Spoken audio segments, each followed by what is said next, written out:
Hi everyone, welcome to our YouTube channel black diamond. तो बिल्कुल आपने एकदम सही पढ़ा। अगर थंबनेल में आपने ये पढ़ा है कि 10 नंबर आपका कंफर्म है, अगर ये वीडियो आप देख लेते हैं तो अगर मेरे दिमाग में जो चल रहा है अगर वो मैं पेपर पे उतार पाए, आपको बता पाए, तो 10 नंबर का चांसेस बहुत ज़्यादा है। प्रोबेबिलिटी बहुत ज़्यादा है कि आपका 10 नंबर उड़ जाए। खासकर मेरा टारगेट मेन एससीसीएल का एग्जामिनेशन है, क्योंकि जल्दी वो होने वाला है। बट ये वीडियो आपका डब्ल्यूसीएल के लिए सेम टू सेम उतना ही यूजफुल है। तो डब्ल्यूसीएल का भी आपका इसमें अच्छा खासा नंबर उठ सकता है, और एससीसीएल में तो आएगा ही आएगा। चलिए, अब हम लोग बात करते हैं कि कौन कौन सा टॉपिक है। ये एक्चुअली मिसलेनियस टॉपिक होते हैं। मिसलेनियस टॉपिक क्या है, मैं बता देता हूँ आपको। Just second. मिसलेनियस टॉपिक क्या है? कुछ ऐसे टॉपिक होते हैं जिससे क्वेश्चन पूछे जाते हैं, और वो आपके सिलेबस का हिस्सा होता है ना? लेकिन आप उस पर ध्यान नहीं दे पाते। ठीक है, उस पे ध्यान नहीं दे पाते। उन टॉपिक के बारे में बात करने वाले हैं। तो सबसे पहले चलिए हम लोग बात करते हैं history of coal in India के बारे में। तो इसको हम लोग जल्दी जल्दी पढ़ेंगे, क्योंकि ऑलरेडी मैं इस पर वीडियो बनाया हुआ हूँ। तो आपका टाइम पास नहीं करना, और सिर्फ यही नहीं पढ़ाना, और भी बहुत सारी चीजों से आपको अवगत कराना है। तो आप टेंशन ना लीजिए कि अगर आप देखे भी होंगे तब भी इस वीडियो को देखिए, आगे आपको बहुत कुछ मिलेगा।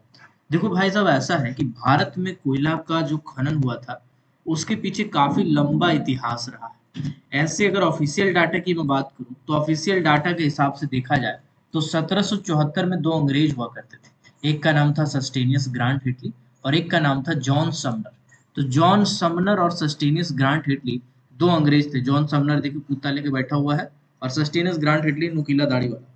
तो ये दोनों अंग्रेज हुआ करते थे, जो अपना रिसर्च करने से उनको पता चला था कि भारत में जो वेस्ट बंगाल है, वेस्ट बंगाल में रानीगंज करके एक एरिया पड़ता था। पहले क्या है, वेस्ट बंगाल को ही राजधानी बनाया गया था। कुल मतलब इंडिया का जो राजधानी था वो आपका कोलकाता था। तो उस टाइम कलकत्ता नाम था। तो रानीगंज कोलफील्ड उससे सटा हुआ इलाका था। सटा हुआ मतलब कि उसी का एक प्रोविनियंस का एक क्षेत्र था। तो रानीगंज कोलफील्ड में सलानपुर कोलियरी, आज भी ये कोलियरी मौजूद है, सलानपुर कोलियरी। तो रानीगंज कोलफील्ड दामोदर नदी के पश्चिमी किनारा पे बसा हुआ था। उसी नदी के किनारे रानीगंज कोलफील्ड में जब सलानपुर नाम का एक जगह था, वहां पे रिसर्च किया गया जॉन समनर और सस्टेनियस ग्रांट हिटली के द्वारा। तो देखा गया 1770 में कि वहां पे कोयला का काफी ज्यादा मात्रा, यानी प्रचुर मात्रा में कोयला पाया जाता था। इससे पहले भारत में कोयला का खनन नहीं हुआ था। विदेश से अलग अलग जो कंट्री थी, उस जगह से कोयला मंगाया जाता था और फिर अपना काम किया जाता था। तो 1774 में जॉन समनर और सस्टेनियस ग्रांट हिटली 1770 में पहली बार डिमांड रखा, लेकिन इसको डिमांड को रिजेक्ट कर दिया गया। फिर 1772 में डिमांड रखा गया, ये डिमांड को भी रिजेक्ट कर दिया गया। लास्ट में 1774 में इन्होंने डिमांड रखा, और डिमांड रखने के बाद उन्होंने कहा कि इस जगह पे माइनिंग होना चाहिए, क्योंकि कोयला का बहुत ज्यादा प्रचुर मात्रा है। तो लास्ट में इसके प्रपोजल को एक्सेप्ट कर लिया गया। एक राजा हुआ करते थे जिनका नाम था प्रिंस टैगोर। क्या नाम था? प्रिंस टैगोर नाम था उस राजा का। तो टैगोर, आपको स्वामी जो रविंद्रनाथ टैगोर है उसको समझने का गलती मत कीजिएगा। वो 1814 में उनका डेट ऑफ बर्थ है, जबकि ये 1774 की बात कर रहे हैं। तो ये अलग टैगोर है।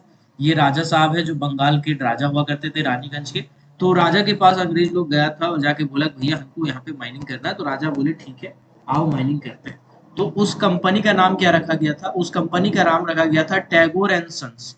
टैगोर एंड सन्स नाम रखा गया था उस कंपनी का। ठीक है, टैगोर एंड सन्स याद रहे। टैगोर एंड सन्स नाम रखा गया था उस कंपनी का, पहली बार जहां पे भारत में माइनिंग किया गया था। ठीक है, चलिए। ये रानीगंज कोलफील्ड का पुराना मैप है, अंग्रेजी टाइम वाला मैप है।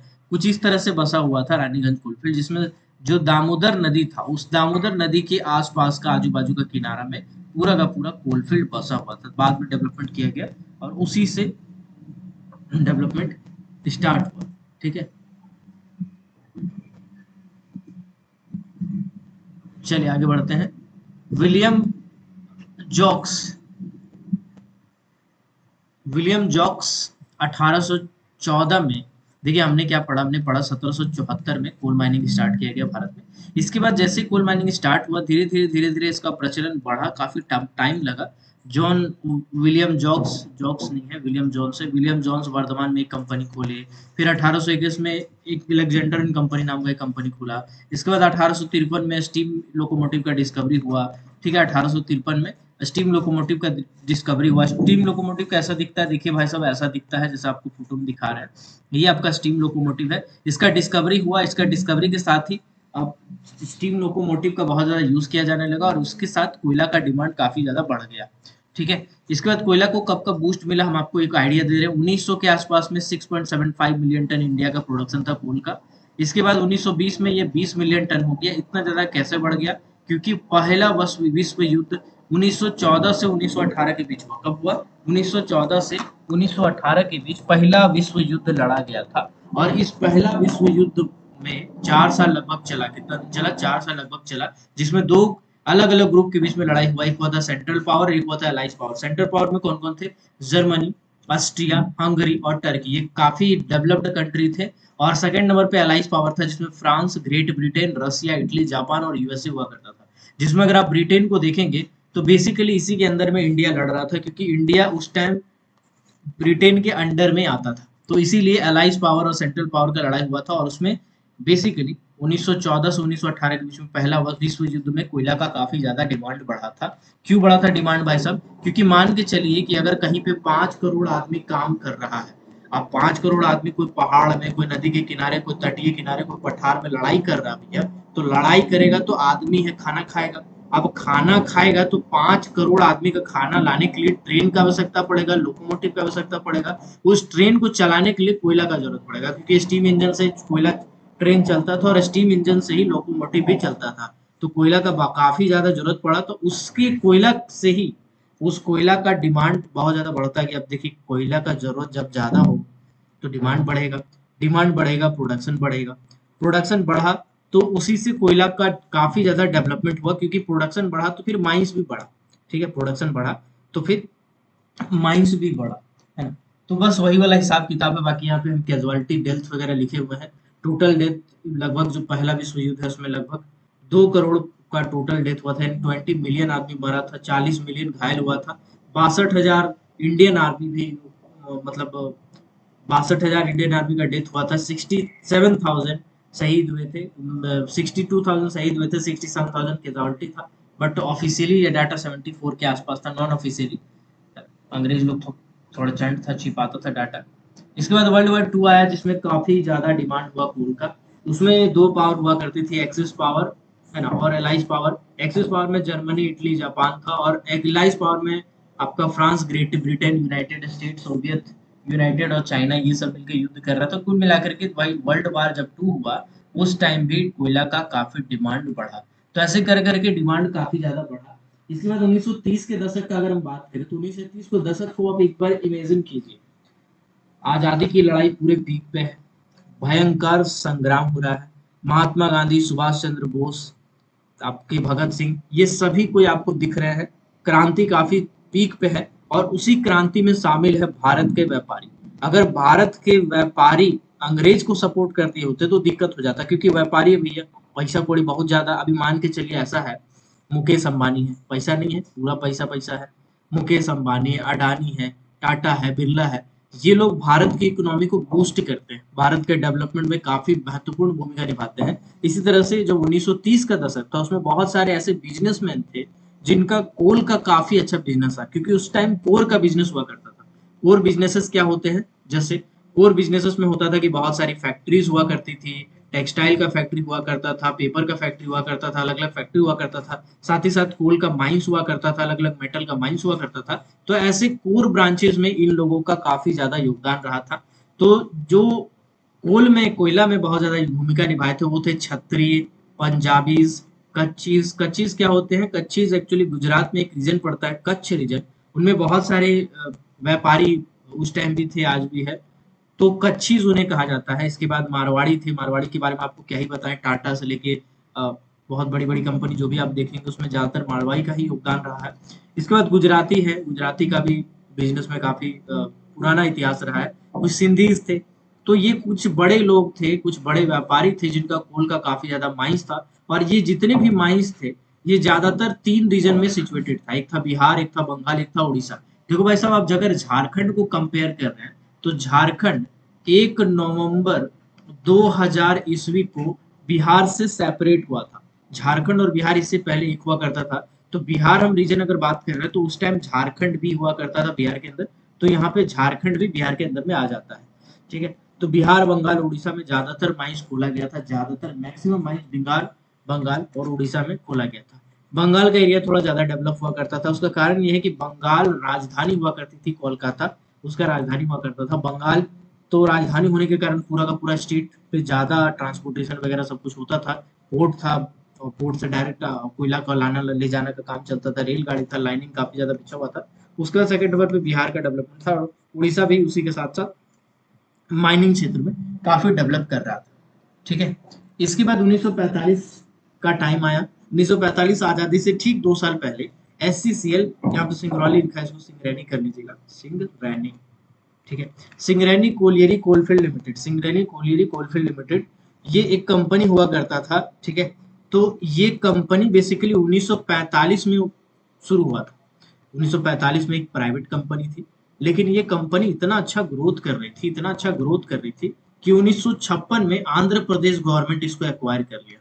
AP गवर्नमेंट इसको एक्वायर कर लिया। आंध्र प्रदेश की गवर्नमेंट बोली कि भैया अगर हमारा जमीन में ये माइंस चला रहा है तो इस पे पहला अधिकार आंध्र प्रदेश गवर्नमेंट का है, यानी कि ये SPUSC है। ठीक है, PSUs बोलते हैं इसमें, स्टेट PSU।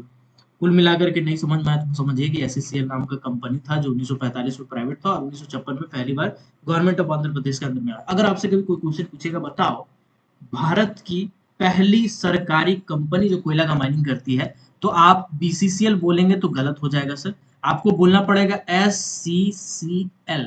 क्यों? क्योंकि 1956 में इसको सरकारी किया गया था। अलग बात है ये आंध्र प्रदेश सरकार के अंदर में था, ये सेंट्रल गवर्नमेंट कंपनी नहीं था, बल्कि आंध्र प्रदेश सरकार के अंदर में था। ठीक है, तो याद रखिएगा 1946 में, 1945 में हुआ, लेकिन 1956 में इसको स्टेट गवर्नमेंट के अंदर में ले लिया गया। अब आते हैं NCDC पर, मैं देख लेता हूँ रिकॉर्डिंग ऑन है, ऊपर तो नहीं हो गया। ठीक है, ऑन है भाई, ऑन है। चलिए, अब हम आते हैं आगे, बढ़ते हैं आगे भैया। देखो यार, NCDC कंपनी है, और NCDC ना आपको जानना बहुत बहुत बहुत बहुत बहुत ज्यादा जरूरी है, क्योंकि इसको कहा जाता है, लिख देता हूँ मैं, एक मिनट, इसको नोट कर लेंगे यार, इसको नोट कर लेंगे। मैनेजमेंट वाला से पूछ देता, आपसे पूछ देगा, कोई गारंटी नहीं है, टाइम खराब चल रहा है। चलिए, mother of coal India, mother of coal India किसे कहा जाता है? तो आपको बोलना होगा NCDC को कहा जाता है। ठीक है, सॉरी, NCDC, NMDC नहीं, NMDC का अलग कंपनी है, इसको नोट कर लीजिएगा।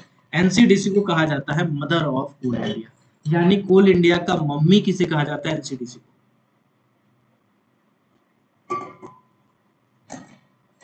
चलिए, क्यों कहा जाता है, क्या कारण है, चलिए समझते हैं। देखो ऐसा है, अभी कोयला का ना काफी ज्यादा माइंस खुलने लगा था। 1956 का दौर बता, समझ आ रहा है आपको। 1956 में हमने अभी थोड़ा देर पहले बताया कि एक कंपनी थी SCCL, एक कंपनी थी SCCL, जिसको राज्य सरकार, आंध्र प्रदेश राज्य सरकार अपने अंडर में ले ली थी। तो 1956 में ही NCDC का परमिशन हुआ। NCDC का मतलब होता है national coal development corporation, national coal development corporation. ये सेंट्रल गवर्नमेंट के द्वारा, यानी कि भारत सरकार के द्वारा खोली गई। इसका मेन काम क्या था समझते हैं। इसका मेन काम था कि भारत में जो कोयला है, अभी तक देखो कोई नेशनलाइज नहीं हुआ है, नेशनलाइजेशन पॉलिसी भी लागू नहीं हुआ, 1971-72 में लागू हुआ था। तो अभी 1956 का दौर चल रहा है, तो NCDC एक नेशनल कोल डेवलपमेंट कॉर्पोरेशन बनाया गया था सेंट्रल गवर्नमेंट द्वारा। इसका काम था कहाँ कितना कोयला है पता करूं, कौन कौन सा टाइप का कोयला है पता करूं, कहाँ कितना कोयला का रिजर्व है और कितना माइनेबल है, कितना को आप माइन कर सकते हैं, वो पता करो। तो कुल मिलाकर के NCDC पूरा भारत में कोयला पे नजर रखी, पूरा भारत में, है ना, पूरा इंडिया में कोयला पे नजर कौन रखी? NCDC नजर रखी। तो जैसे ही NCDC का फॉर्मेशन हुआ, इसके बाद जाके कोई और कंपनी कोल इंडिया लिमिटेड को काफी बाद में इसी के एक मुहिम के तहत खोला गया था 1975 में। तो वो मैं बताऊंगा, अभी फिलहाल जानिएगा NCDC is the mummy of coal India limited. ठीक है, चलिए, सेंट्रल गवर्नमेंट कंपनी है, 1956 में स्टार्ट किया गया था। ठीक है, चलिए, ये उसका बेसिकली काम था कोयला पे नजर रखना, कहाँ कोल्ड स्टॉक है, कितना है, नहीं है, अलग अलग जांच करना, कोयला को लेकर अलग अलग सर्वे करना, जो अभी GSI करती है ना, जूलॉजिकल सर्वे ऑफ इंडिया, ये एक टाइम करती थी NCDC। ठीक है, चलिए आगे बढ़ते हैं। इसके बाद आते हैं नेशनलाइजेशन। ठीक है। तो देखो भाई साहब, अगर नेशनलाइजेशन ऑफ कोल की बात करें कब किया गया था, तो 1973 तक पूरा पूरी कंप्लीट कर लिया गया था। ठीक है। 1971 अगर हम लिखे हो तो उसका कारण हम आपको बताते हैं क्यों।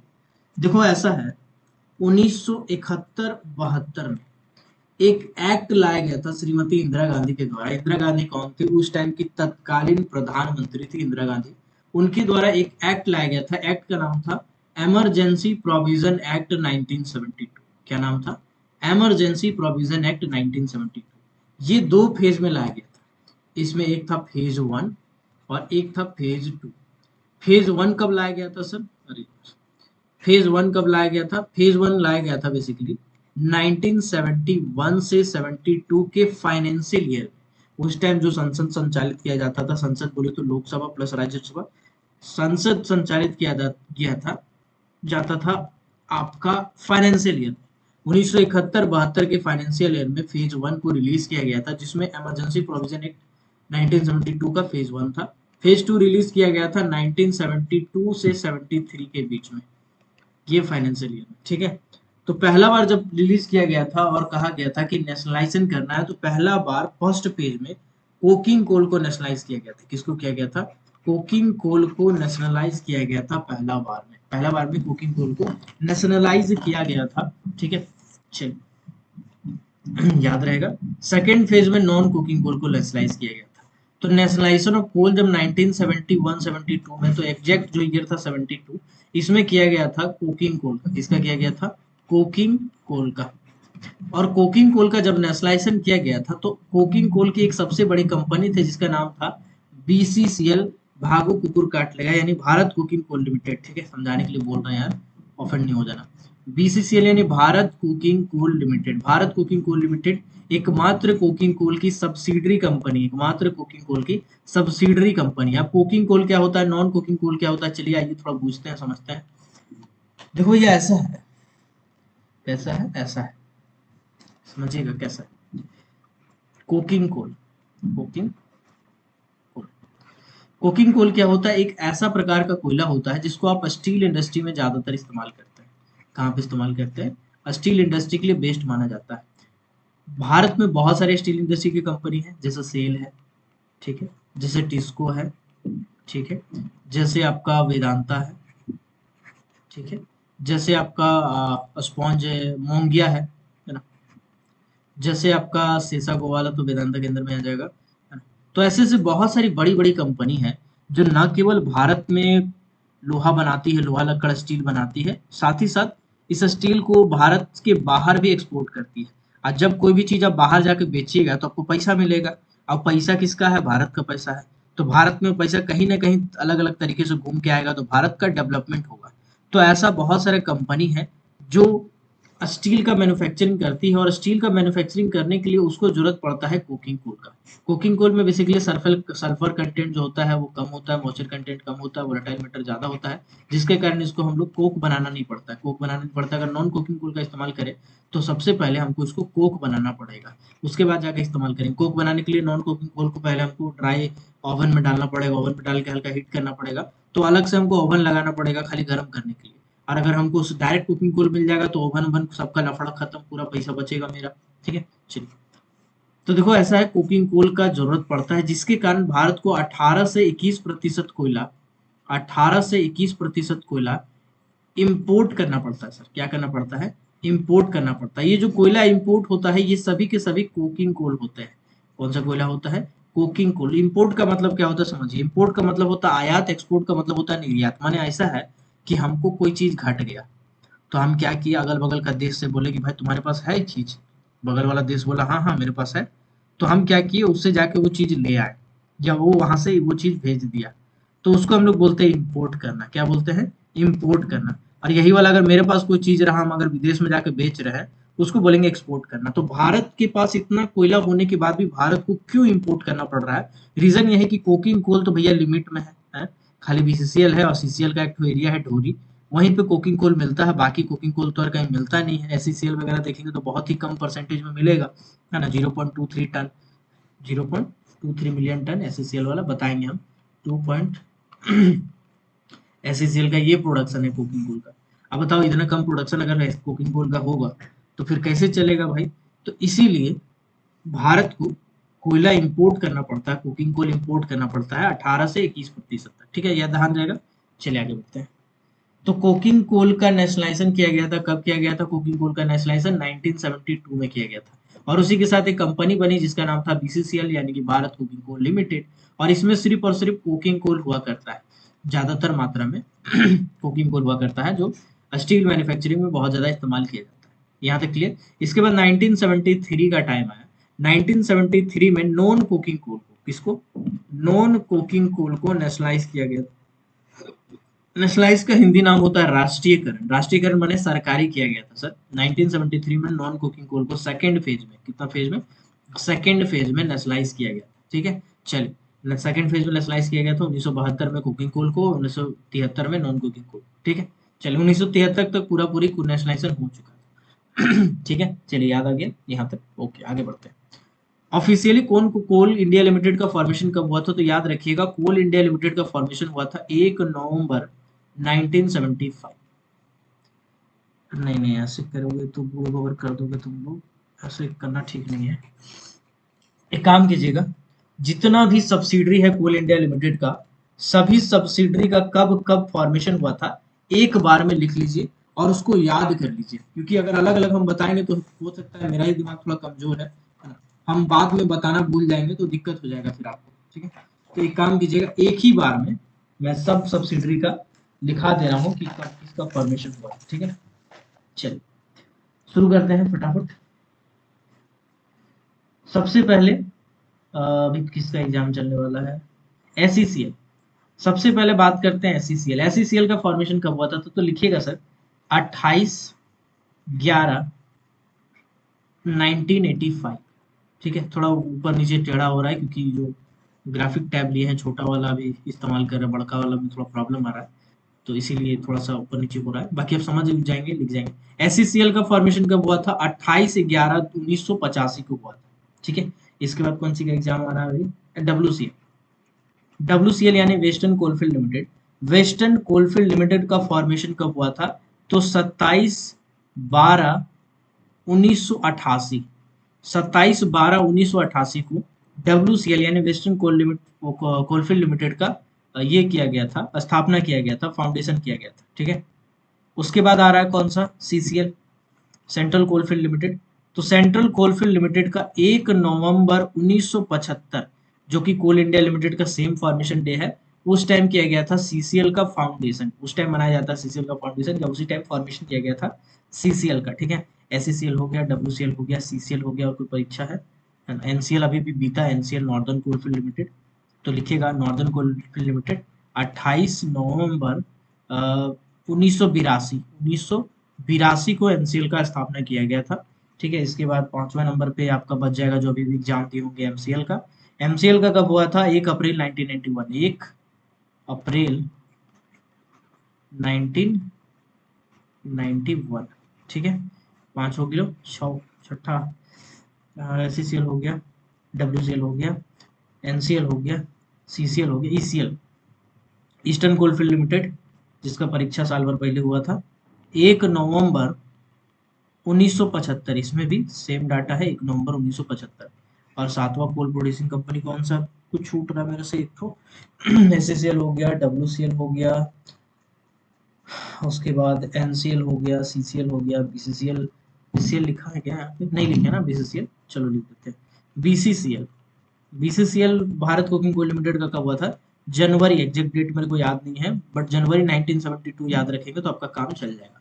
तो ये है कोल प्रोड्यूसिंग सब्सिडरी। ये सब क्या है? Coal producing subsidiary. Coal producing subsidiary का मतलब ऐसा होता है जो कोयला का प्रोडक्शन करती है, जो कोयला का माइनिंग करती है, प्रोडक्शन करती है ना, प्रोड्यूसिंग सब्सिडरी। ठीक है, चलो ये हो गया भाई साहब कोल प्रोड्यूसिंग सब्सिडरी। अब ये क्या लिखाना था? अब एक वो होगा सीएमपीडीआईएल, एक हो गया सीएमपीडीआईएल। ये क्या करती है? ये माइनिंग, प्लानिंग, डेवलपमेंट, रिसर्च वगैरह करती है। इसका हुआ था 1 नवंबर 1975 को। 1 नवंबर 1975 को हुआ था इसका। ठीक है, चल 1 नवंबर 1975 सीसीएल, 1 नवंबर 1975 ईसीएल, 1 नवंबर 1975 CMPDIL और 1 नवंबर 1975 कोल इंडिया लिमिटेड। 1 नवंबर 1975। इसको नोट कर लीजिएगा सर, ये आपको कोई किताब उताब में नहीं मिलने वाला है, इसको खोजिएगा तो मदद मगजमारी करके आपको निकालना पड़ेगा, जो हम ऑलरेडी कर चुके हैं, है ना। चलिए इसको याद कर लीजिएगा, एकदम तोता ही रट लीजिएगा। चलिए अब आगे बढ़ते हैं। ओके, अब आगे बढ़ते हैं, ठीक है। चलिए बाकी सब तो कोई काम का नहीं। मिनी रत्न, महारत्न, देखो कोल इंडिया लिमिटेड को 2011 में महारत्न का अवार्ड मिला था भाई साहब। यहाँ पे तो हमको पढ़ाना पड़ेगा थोड़ा सा थ्योरी व्यूरी। चलो कोई बात नहीं भाई, कोई बात नहीं, आओ समझते हैं, पढ़ाने के लिए तो आए हैं। महारत्न, महारत्न, महारत्न के बाद होता है नवरत्न, नवरत्न, और उसके बाद होता है मिनी रत्न, मिनी रत्न। और इन दोनों को समझो उससे पहले एक और चीज समझो। इन दोनों को समझो उससे पहले एक और चीज समझो। क्या समझो? समझाते हैं आपको, समझो। Public sector unit, public sector unit का क्या मतलब होता है समझते हैं। देखो मान के चलो भारत सरकार एक कंपनी बनाई, और वो कंपनी भारत सरकार बनाई है तो सरकारी कंपनी होगी भाई। अगर भारत सरकार का उसमें हिस्सेदारी 50% से ज्यादा है, 50% से ज्यादा का अगर इक्विटी है उसके पास, भारत सरकार के पास इक्विटी या शेयर की बात करें 50% से ज्यादा है, तो ऐसे कंपनी को आप public sector unit, public sector enterprises, public sector service sector कह सकते हैं। तो पब्लिक सेक्टर यूनिट इसको शॉर्ट में कहा जाता है कि ये भारत सरकार की कंपनी है। किसका? भारत सरकार का। सेंट्रल गवर्नमेंट की अगर कंपनी है या स्टेट गवर्नमेंट की कंपनी है तो उसे आप, अगर स्टेट गवर्नमेंट या सेंट्रल गवर्नमेंट का 50% से ज्यादा हिस्सेदारी है तो उसे आप क्या कहेंगे? पीएसयू कहेंगे। अब पीएसयू दो टाइप का होता है। पीएसयू कितना टाइप का होता है? दो टाइप का होता है। एक होता है स्टेट पीएसयू, एक होता है सेंट्रल पीएसयू। एक होता है स्टेट पीएसयू, एक होता है सेंट्रल पीएसयू। स्टेट पीएसयू को हम लोग क्या लिखते हैं? स्टेट पीएसयू को लिखते हैं SPSUS, और सेंट्रल पीएसयू को लिखते हैं CPSUS। एस छोटा वाला है, एस बड़ा वाला नहीं, याद रखिएगा। चलिए स्टेट पीएसयू को SPSU लिखते हैं और सेंट्रल पीएसयू को CPSU लिखते हैं। स्टेट पीएसयू जैसे हम आपको बताते हैं, अब मान के चलिए झारखंड स्टेट है। अब झारखंड में अगर झारखंड सरकार कोई कंपनी बनाती है तो उसको हम झारखंड सरकार का सरकारी कंपनी कहेंगे, यानी वो झारखंड सरकार के लिए क्या हो गया? स्टेट पीएसयू हो गया। इसी तरह से अगर आंध्र प्रदेश गवर्नमेंट अगर बनाती है तो स्टेट पीएसयू हो जाएगा वो, है ना। एससीसीएल जो कंपनी हम बताएं, एससीसीएल जो है आंध्र प्रदेश का आपका एक स्टेट पीएसयू, ठीक है। सेंट्रल पीएसयू क्या होता है? अगर भारत सरकार के अंदर में यानी सेंट्रल गवर्नमेंट के अंदर वो संचालित होती है तो उसे हम सेंट्रल पीएसयू कहते हैं। जैसे कोल इंडिया लिमिटेड है, गेल है, वेल है, ओएनजीसी है, बीपीसीएल है, आईओसीएल है, एचपीसीएल है, एनटीपीसी, पीजीसीआईएल है, सेल है, आरएफसीएल है, आरईसी है, वैसे तो बहुत सारे कंपनी है, ठीक है। चलिए तो यहाँ तक आप पूछ गए होंगे, ऐसा हम उम्मीद करते हैं। अब आते हैं महारत्न, मिनी रत्न, नवरत्न। और ये आपका भले एग्जाम में आए नहीं आए भाई, जिंदगी भर काम आएगा अगर इस चीज को आप समझ लेंगे ना, जिंदगी भर काम आएगा, क्योंकि कहीं कोई किताब में नहीं मिलने वाला सर, आप खोजो नहीं मिलेगा। चलिए आते हैं महारत्न, मिनी रत्न, नवरत्न पे। सबसे पहले बात करते हैं महारत्न। क्यों है भाई महारत्न? महारत्न रत्न, महारत्न क्या होता है इसको थोड़ा सा समझते हैं। देखो यार, अगर हम महारत्न की बात कर रहे हैं ना तो छोटा मोटा बात नहीं है। अगर हम बोलेंगे कि ये जो कंपनी है ये कंपनी महारत्न कंपनी है तो ये कोई छोटा मोटा बात नहीं है। सबसे पहले तो ये महारत्न, मिनी रत्न, नवरत्न किस हिसाब से बांटा गया? तो ये बांटा गया है कुछ पॉइंट को देख के। सबसे पहला पॉइंट है एवरेज टर्नओवर। क्या है? Average turnover. इसके बाद है profit, average annual profit, average annual profit, ठीक है। और है एक average investment, average annual investment, average annual investment. ये क्या चीज है समझेंगे, वीडियो खत्म होते तो आपको अच्छे समझ में आ जाएगा सब कुछ, एक एक चीज। एवरेज टर्नओवर का मतलब है कितना खर्चा किए हैं आप साल भर में, कितना कमाए हैं, कितना कमाए हैं। अब प्रॉफिट का बात हम नहीं कर रहे। मान के चलिए ऐसा है कि आप कहीं से 20 रुपया किलो आम खरीदे, ठीक है, आप कहीं से क्या खरीदे, 20 रुपए किलो आम खरीदे, इसके बाद उसको आप 30 रुपए किलो बेचे, क्या बेचे, 30 रुपए किलो बेचे।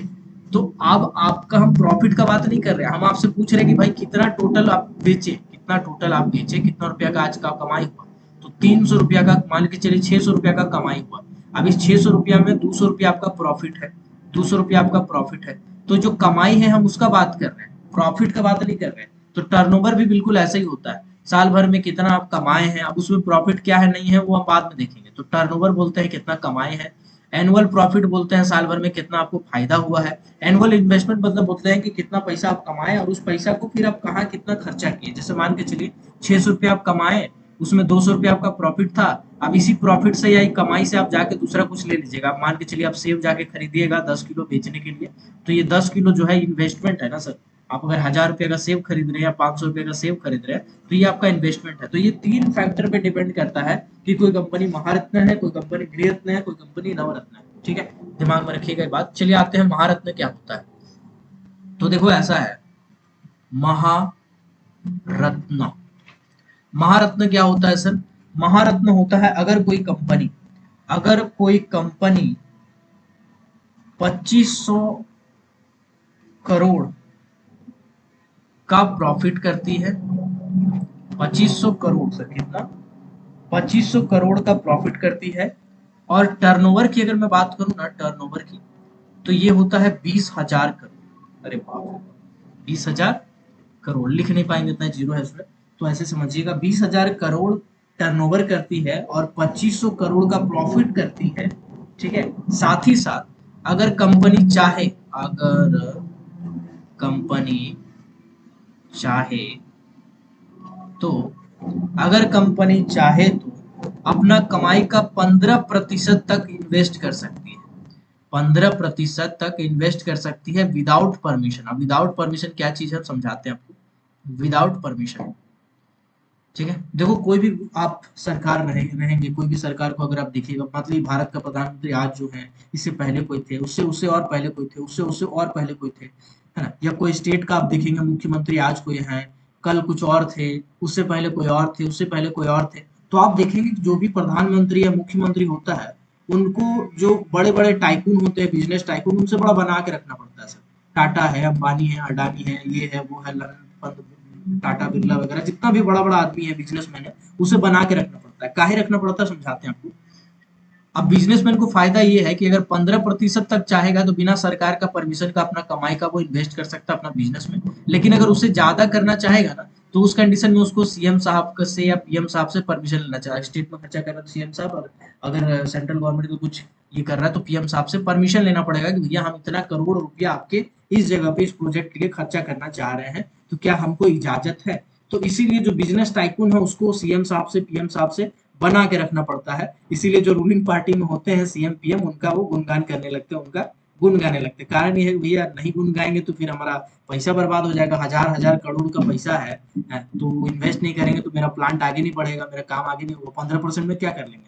तो इसीलिए महारत्न कंपनी क्या होगी आप समझिएगा। महारत्न कंपनी एक ऐसी कंपनी होती है जिसका 1500 करोड़ का 2500 करोड़ का प्रॉफिट हो, टर्नओवर हो 20,000 करोड़ से ऊपर का या 20,000 करोड़ का, और कंपनी चाहे तो 15% तक इन्वेस्टमेंट कर सकते हैं विदाउट एनी परमिशन। अगर इससे ज्यादा का इन्वेस्टमेंट कर रही है तो कंपनी को परमिशन का जरूरत पड़ेगा। ऐसे कंपनी को महारत्न कंपनी कहते हैं। महारत्न कंपनी क्या भारत में है? जो बिल्कुल है सर, भारत में अभी टोटल कितनी महारत्न कंपनी है तो याद रखिएगा 12 महारत्न कंपनी। तो जुबान पे याद है मेरा, 12 महारत्न कंपनी है भारत में फिलहाल।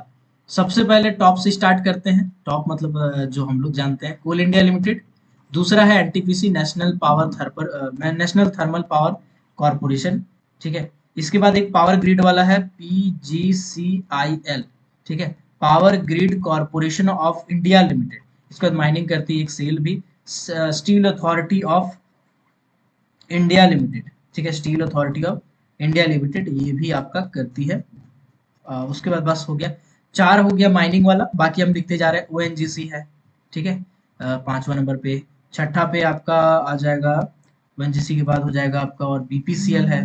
ठीक है, इसके बाद आपका आ जाएगा भेल है, सेल है, भेल है, गेल है ना, भेल है, गेल है।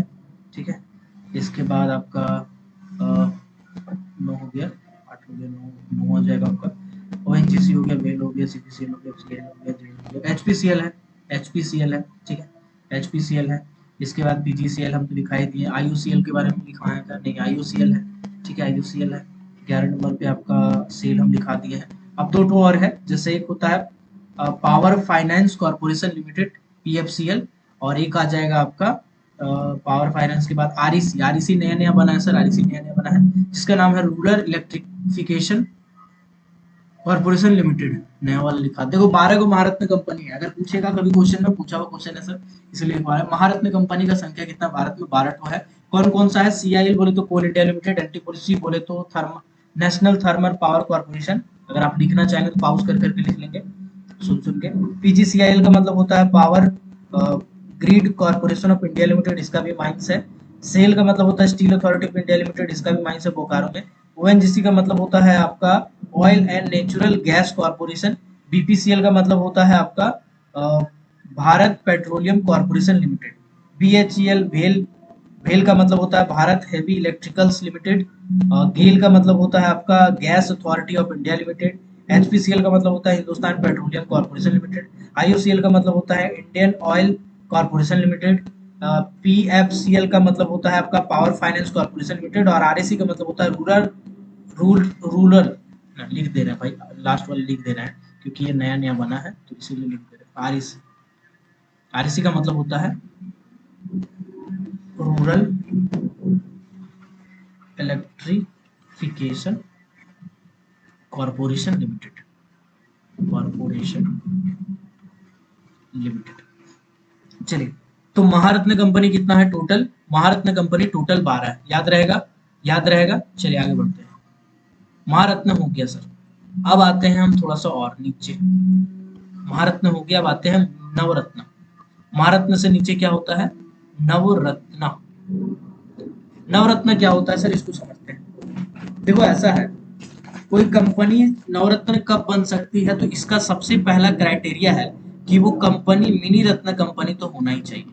वो कंपनी मिनी रत्न कंपनी होना ही चाहिए, तभी बन सकता है, ठीक है। माने मिनी रत्न इससे छोटा वाला होता है, तो पहले वो होगा तभी ये नवरत्न बन सकता है, उससे पहले नहीं बन सकता, ठीक है। चलिए, और क्या है इसका खासियत? और इसका दूसरा खासियत ये है, मतलब खासियत कह रहा हूँ, और बेसिकली मिनी रत्न होना चाहिए। इसके बाद ये है कि 4 इंडिपेंडेंट डायरेक्टर होने चाहिए इसके, 4 इंडिपेंडेंट डायरेक्टर होने चाहिए, 4 अलग अलग इंडिपेंडेंट डायरेक्टर। इंडिपेंडेंट डायरेक्टर मतलब डायरेक्टर टेक्निकल रहेगा तो वो अलग रहेगा, डायरेक्टर फाइनेंस रहेगा तो अलग रहेगा, डायरेक्टर पर्सनल रहेगा वो अलग रहेगा, डायरेक्टर आपका कुछ और ब्रांच होगा तो वो अलग रहेगा। 4 को इंडिपेंडेंट डायरेक्टर रहेगा अलग अलग स्ट्रीम का। तब उसके बाद और क्या है सर? और भी कुछ है जी, बिल्कुल है।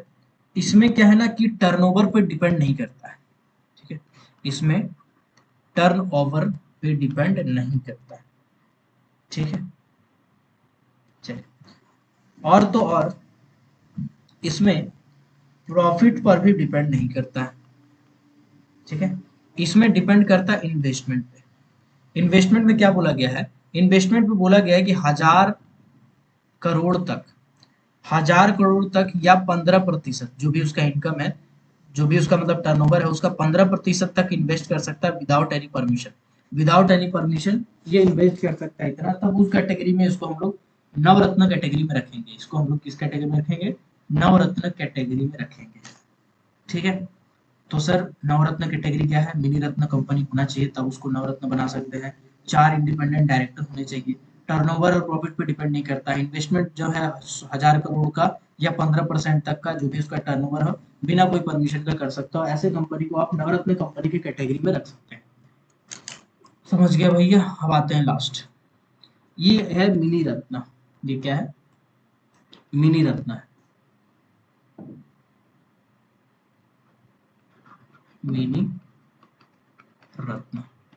अब देखो मिनी रत्न का अलग अलग कैटेगरी होता है वो अलग बात है, लेकिन पहले मिनी रत्न कैटेगरी होता क्या है, कौन कौन सा कैटेगरी को समझते हैं। मिनी रत्न जो है उसको 2 कैटेगरी में बांटा गया है। कितना कैटेगरी में बांटा गया है? मिनी रत्न को 2 कैटेगरी में बांटा गया है। पहला है मिनी रत्न कैटेगरी 1, कैटेगरी 1, और दूसरा है आपका mini Ratna category two, category to.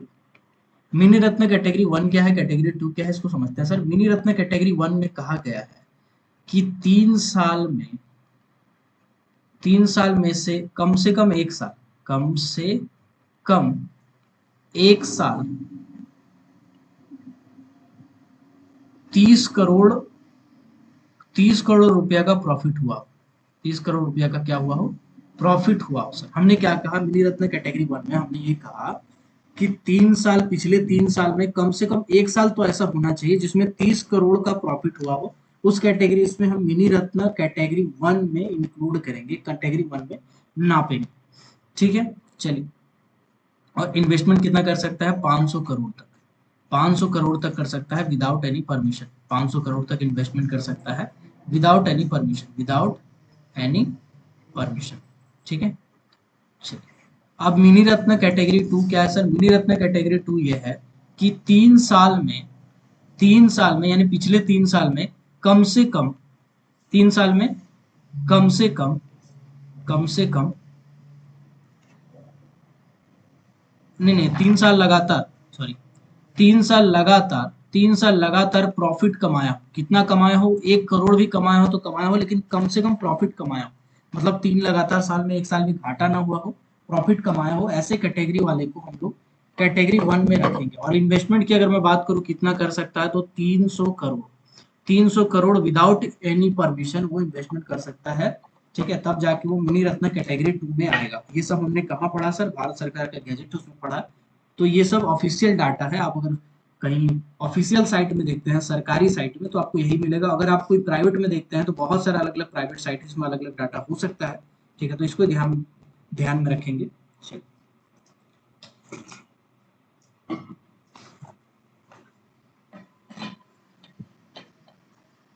Sorry, चले आगे बढ़ते हैं। तो देखिए यार, मिनी रत्न कैटेगरी वाला समझ गया, महारत्न समझ गए। अभी देखो इसमें ना कुछ कुछ शेड्यूल आ जाता है। कोई कंपनी आप देखोगे तो लिखा रहेगा mini Ratna category one schedule ए, है ना, शेड्यूल ए, शेड्यूल बी, शेड्यूल सी। तो देखो शेड्यूल ए, शेड्यूल बी, शेड्यूल सी, ऐसा कर करके बहुत सारा शेड्यूल है। वो डिपेंड करता है बेसिकली इन्वेस्टमेंट पे। इन्वेस्टमेंट को लिमिट कर दिया जाता है गवर्नमेंट के द्वारा टाइम टू टाइम, तो इसीलिए टाइम टू टाइम वो चेंज हो जाता है। तो उसको आप याद ना भी करें तो कोई दिक्कत वाली बात नहीं है। आई होप महारत्न, मिनी रत्न, नवरत्न में क्या अंतर है आपको समझ में आ गया होगा। अब हम आपको लिखाना चाहते हैं कुछ, आपको फटाफट वो लिखते जाना है। ठीक है, सबसे पहले महारत्न, महारत्न कंपनी की संख्या कितनी है, महारत्न कंपनी की संख्या 12 है, 12 का नाम आपको याद रहना चाहिए। इसके बाद आते हैं नवरत्न कंपनी की संख्या कितनी है, नवरत्न कंपनी की संख्या कितनी है, तो नवरत्न कंपनी की संख्या भी 12 है। ये भी आपको जरूरी नहीं है ये याद करना, क्योंकि नवरत्न इज नॉट वेरी इंपॉर्टेंट। इसके बाद आते हैं मिनी रत्न, मिनी रत्न जो कि इंपॉर्टेंट नहीं है, category one, mini Ratna category one की संख्या कितनी है, तो 61 है। Sorry, mini Ratna category two, mini Ratna category to की संख्या कितनी है, तो मिनी रत्न कैटेगरी टू की संख्या है 12। तो ये वाला एक बार डाटा आप देख लीजिएगा दिमाग में। मिनी रत्न, महारत्न, मिनी रत्न वाला क्वेश्चन एक बार पूछा था, इसलिए हम बता दे रहे हैं भाई, है ना। पूरे इंडिया का कभी भी मूड चेंज हो जाएगा, कुछ भी पूछ देगा, इसलिए जो आपका पूछा पूछी वाला क्वेश्चन है सबको एक बार देख लीजिएगा। ठीक है, जो टॉपिक टच करता है उस टॉपिक को खत्म कर डालिए, यही मेरा ऑप्शन, वो ओपिनियन रहेगा। तो भाई साहब यहाँ तक तो हो गया आपका complete। अब आते हैं थोड़ा सा एससीसीएल के ऊपर में। अभी हम एक वैकेंसी को टारगेट करते हैं एससीसीएल। अगला वीडियो बनाएंगे तो डब्ल्यूसीएल को बना देंगे। ठीक है, चलिए अब एससीसीएल के ऊपर आते हैं। एक सेकंड, एक सेकंड। तो 2011 में पहली बार महारत्न का अवार्ड मिला था कोल इंडिया लिमिटेड को, याद रहेगा। कोल इंडिया लिमिटेड को 2011 में महारत्न का अवार्ड मिला था, 11 अप्रैल 2011 को। आज कोल इंडिया लिमिटेड का क्या स्टेटस है थोड़ा हम लोग देख लेते हैं एक बार, उसके बाद हम लोग धीरे धीरे आगे बढ़ते हैं। ठीक है, आज का क्या स्टेटस है थोड़ा सा देख लेते हैं।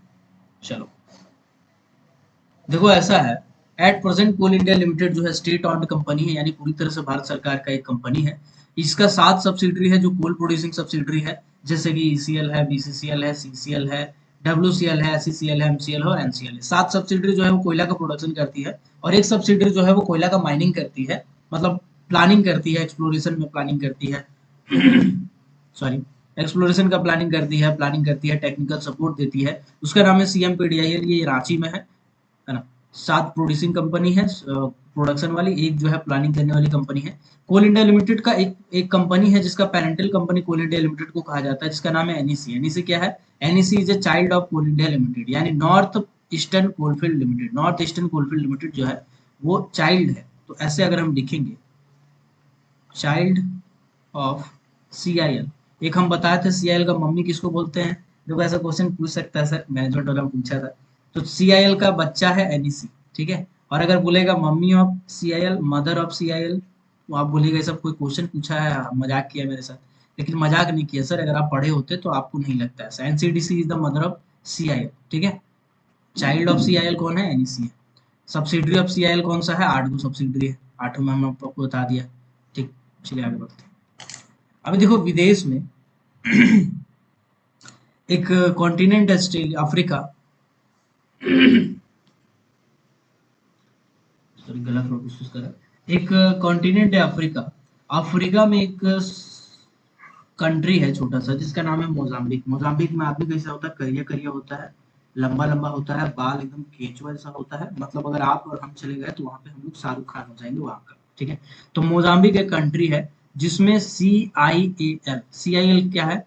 कोल इंडियाना अफ्रीकामा लिमिटेड, इसको फॉरेन सब्सिडरी कहा जाता है। ये फॉरेन सब्सिडरी है क्या? ये फॉरेन सब्सिडरी नहीं है, इसे फॉरेन सब्सिडरी कहा जाता है। कहा जाता है और होने में काफी अंतर है। क्यों कहा जाता है?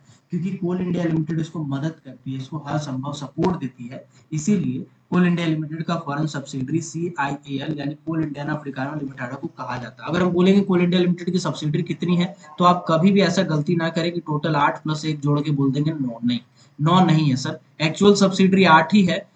एक जो है वो उसको माना जाता है कि वो फॉरेन सब्सिडरी है, ठीक है, लेकिन वो मोजाम्बिक गवर्नमेंट ही उसको ऑपरेट करती है, तो इसीलिए इसमें कोई इसका वास्ता नहीं, ठीक है। चलिए यहाँ तक क्लियर हो गया, आगे बढ़ते हैं। अगर हम बोलेंगे दुनिया की सबसे बड़ी कोयला की कंपनी बताइए, वर्ल्ड की सबसे बड़ी कंपनी बताइए कोल की, तो आपको बोलना होगा रियो टिंटो। आपको क्या बोलना होगा? रियो टिंटो कहना होगा। आप कहेंगे सर कोल इंडिया लिमिटेड है। नहीं सर, कोल इंडिया लिमिटेड सेकंड नंबर पे है, सबसे पहला नंबर पे रियो टिंटो है बेस्ड ऑन देयर प्रोडक्शन। अगर मैन पावर के हिसाब से बात करेंगे तो फिर कोल इंडिया लिमिटेड हो जाएगा। चलिए यहाँ तक क्लियर हो गया। चलिए आगे बढ़ते हैं भाई, आगे बढ़ते हैं भाई, आगे बढ़ते हैं। आइए, कोल रिजर्व। कोल्ड रिजर्व का क्या मतलब है? मतलब ऐसा है कि मान के चलिए आपके पास 10 गो आइसक्रीम है, आपका दोस्तों के पास 8 गो है, और एक और दोस्तों है उसके पास 5 गो है। आप आइसक्रीम भी खाए नहीं, आपके पास है, तो वो आपके पास क्या है? रिजर्व रखे हैं आप तो उसी तरह से कोल्ड रिजर्व है ना। बेतुका लॉजिक है लेकिन कोई बात नहीं, समझो फिर। कभी कभी हमको भी लगता है इतना वाहियात कोई कैसे पढ़ा सकता है। चलो ठीक है, आगे बढ़ते हैं। तो कोल रिजर्व जो है उसके हिसाब से भारत का कितना स्थान है सर? भारत का 5वां रैंक है। भारत का कितना रैंक है? भारत का 5वां रैंक है। अब एक एक रैंक को हम लोग समझते हैं। पहला रैंक में रिजर्व पे कौन आता है? रिजर्व का मतलब है कि माइनिंग किया नहीं जा रहा है अभी, इतना कोयला है, जब चाहेंगे खोद के निकाल सकते हैं, ठीक है। पहला रैंक पे आता है यूनाइटेड स्टेट यानी अमेरिका। कौन सा आता है? यूनाइटेड स्टेट यानी अमेरिका। अमेरिका के पास पूरा दुनिया में जितना भी कोयला है उसका 22.3% कोयला अमेरिका के पास है, ठीक है। 22.3% कोयला किसके पास है? अमेरिका के पास है, पूरा दुनिया का, ठीक है। सेकंड नंबर पे आता है रसिया। सेकंड नंबर पे कौन सा आता है? रसिया आता है। तो पूरा दुनिया में जितना भी कोयला है उसमें 15.5% कोयला अकेले रसिया के पास है। कितना? 15.5% कोयला अकेले रसिया के पास है। थर्ड नंबर पे आता है ऑस्ट्रेलिया। ऑस्ट्रेलिया यानी कि पूरा दुनिया में जितना भी कोयला है उसमें 14% कोयला अकेले ऑस्ट्रेलिया के पास है। अकेले ऑस्ट्रेलिया के पास है, और ऑस्ट्रेलिया इसी के साथ भी तीसरा नंबर पे आता है। चौथा नंबर पे कौन आता है? Father of corona. Father of corona बोले तो चाइना। तो फादर ऑफ कोरोना के पास कितना कोयला है? पूरा दुनिया में जितना भी कोयला है 13.1% कोयला फादर ऑफ कोरोना के पास है। और 5वां नंबर पे जो आता है वो कौन आता है? हमारा भारत, हमारा इंडिया आता है। तो उसके पास कितना कोयला है? पूरा दुनिया में जितना भी कोयला है उसमें 9.5% कोयला जो है वो अकेले भारत रखता है, अकेले भारत रखता है।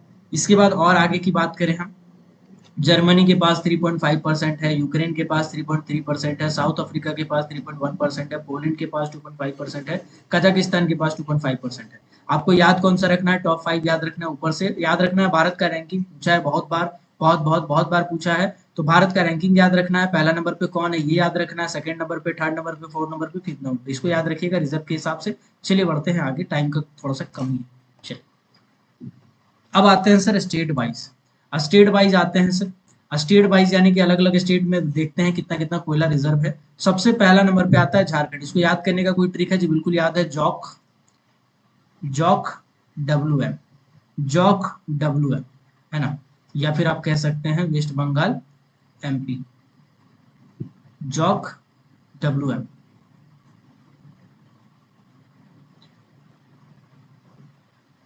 जे for Jharkhand, J for Jharkhand, J for क्या हो जाएगा? जे फॉर झारखंड हो जाएगा। ओ फॉर आपको पता है उड़ीसा हो जाएगा, सी फॉर छत्तीसगढ़ हो जाएगा, वेस्ट बंगाल WB और MP हो जाएगा मध्य प्रदेश। सबसे पहला नंबर पे कोयला जो है वो झारखंड के पास है। यहाँ पे 8.85 85.60 मैट्रिक टन है बिलियन में। तो याद रखिएगा मैट्रिक टन में 1200 को इंटू कर देते हैं। ये टन वाला नहीं है, ये बिलियन टन नहीं है, ठीक है। अगर हम बिलियन टन बोलते तो अलग हो जाता, यहाँ पे हम बिलियन मैट्रिक टन बोले हैं तो ये अलग हो जाएगा। इसमें 1200 के आसपास होता है तो इसको इंटू करने से होता है, मतलब ज्यादा है, टन वाला से ज्यादा होता है मैट्रिक टन, ठीक है। तो झारखंड में आपका झारखंड पहला नंबर पे आता है, सेकंड नंबर पे उड़ीसा आता है, थर्ड नंबर पे छत्तीसगढ़, फोर्थ नंबर पे वेस्ट बंगाल, फिफ्थ नंबर पे मध्य प्रदेश। ये 5 आपको याद रहना चाहिए, बहुत इंपॉर्टेंट है। तो इसको याद करने का ट्रिक क्या था? इसको याद करने का ट्रिक था जॉक WBMP, जॉक यानी झारखंड, उड़ीसा, छत्तीसगढ़, वेस्ट बंगाल, मध्य प्रदेश। तो ये आपको याद करना बहुत जरूरी है, ठीक। चलिए आगे बढ़ते हैं। छठा नंबर पे कौन कौन सा है? छठा नंबर पे है तमिलनाडु, सातवां नंबर पे राजस्थान, आठवां नंबर पे गुजरात, 9 नंबर पांडिचेरी, 10 नंबर पे जम्मू कश्मीर। यहाँ तक में खत्म हो जाता है, 11 12 देखने का भी जरूरत नहीं है, इतना आपके लिए इनफ है, ठीक है। चलिए आते हैं आगे, है ना। 5 टॉप याद रखिएगा, ठीक है। चलिए अब आते हैं प्रोडक्शन बेसिस पे। प्रोडक्शन का क्या मतलब है? जितना कोयला वो निकाल रहा है। रिजर्व मतलब है कि उसको निकाल नहीं रहा है, बस वो स्टॉक में। और प्रोडक्शन का मतलब है जितना भी निकाल रहा है। तो निकाल रहे हैं कोयला उस बेसिस पे, यानी कोल प्रोडक्शन के बेसिस पे भारत का क्या रैंकिंग है? भारत का सेकेंड रैंकिंग है। तो भारत का फिफ्थ रैंकिंग किस बेसिस पे है? भारत का फिफ्थ रैंकिंग है रिजर्व के बेसिस पे। कोल रिजर्व की बात करें तो 5वां नंबर पे है। अगर हम कोल प्रोडक्शन की बात करें, अगर हम कोल प्रोडक्शन की बात करें तो भारत सेकेंड नंबर पे आता है। भारत सेकेंड नंबर पे आता है। फर्स्ट नंबर पे कौन आता है? फादर ऑफ कोरोना आता है चाइना। चाइना आपका फर्स्ट नंबर पे आता है। सेकंड नंबर पे इंडिया आता है, याद रखिएगा। थर्ड नंबर पे इंडोनेशिया है। फोर्थ नंबर पे यूनाइटेड स्टेट यानी अमेरिका है। फिफ्थ नंबर पे ऑस्ट्रेलिया है और सिक्स नंबर पे रसिया है।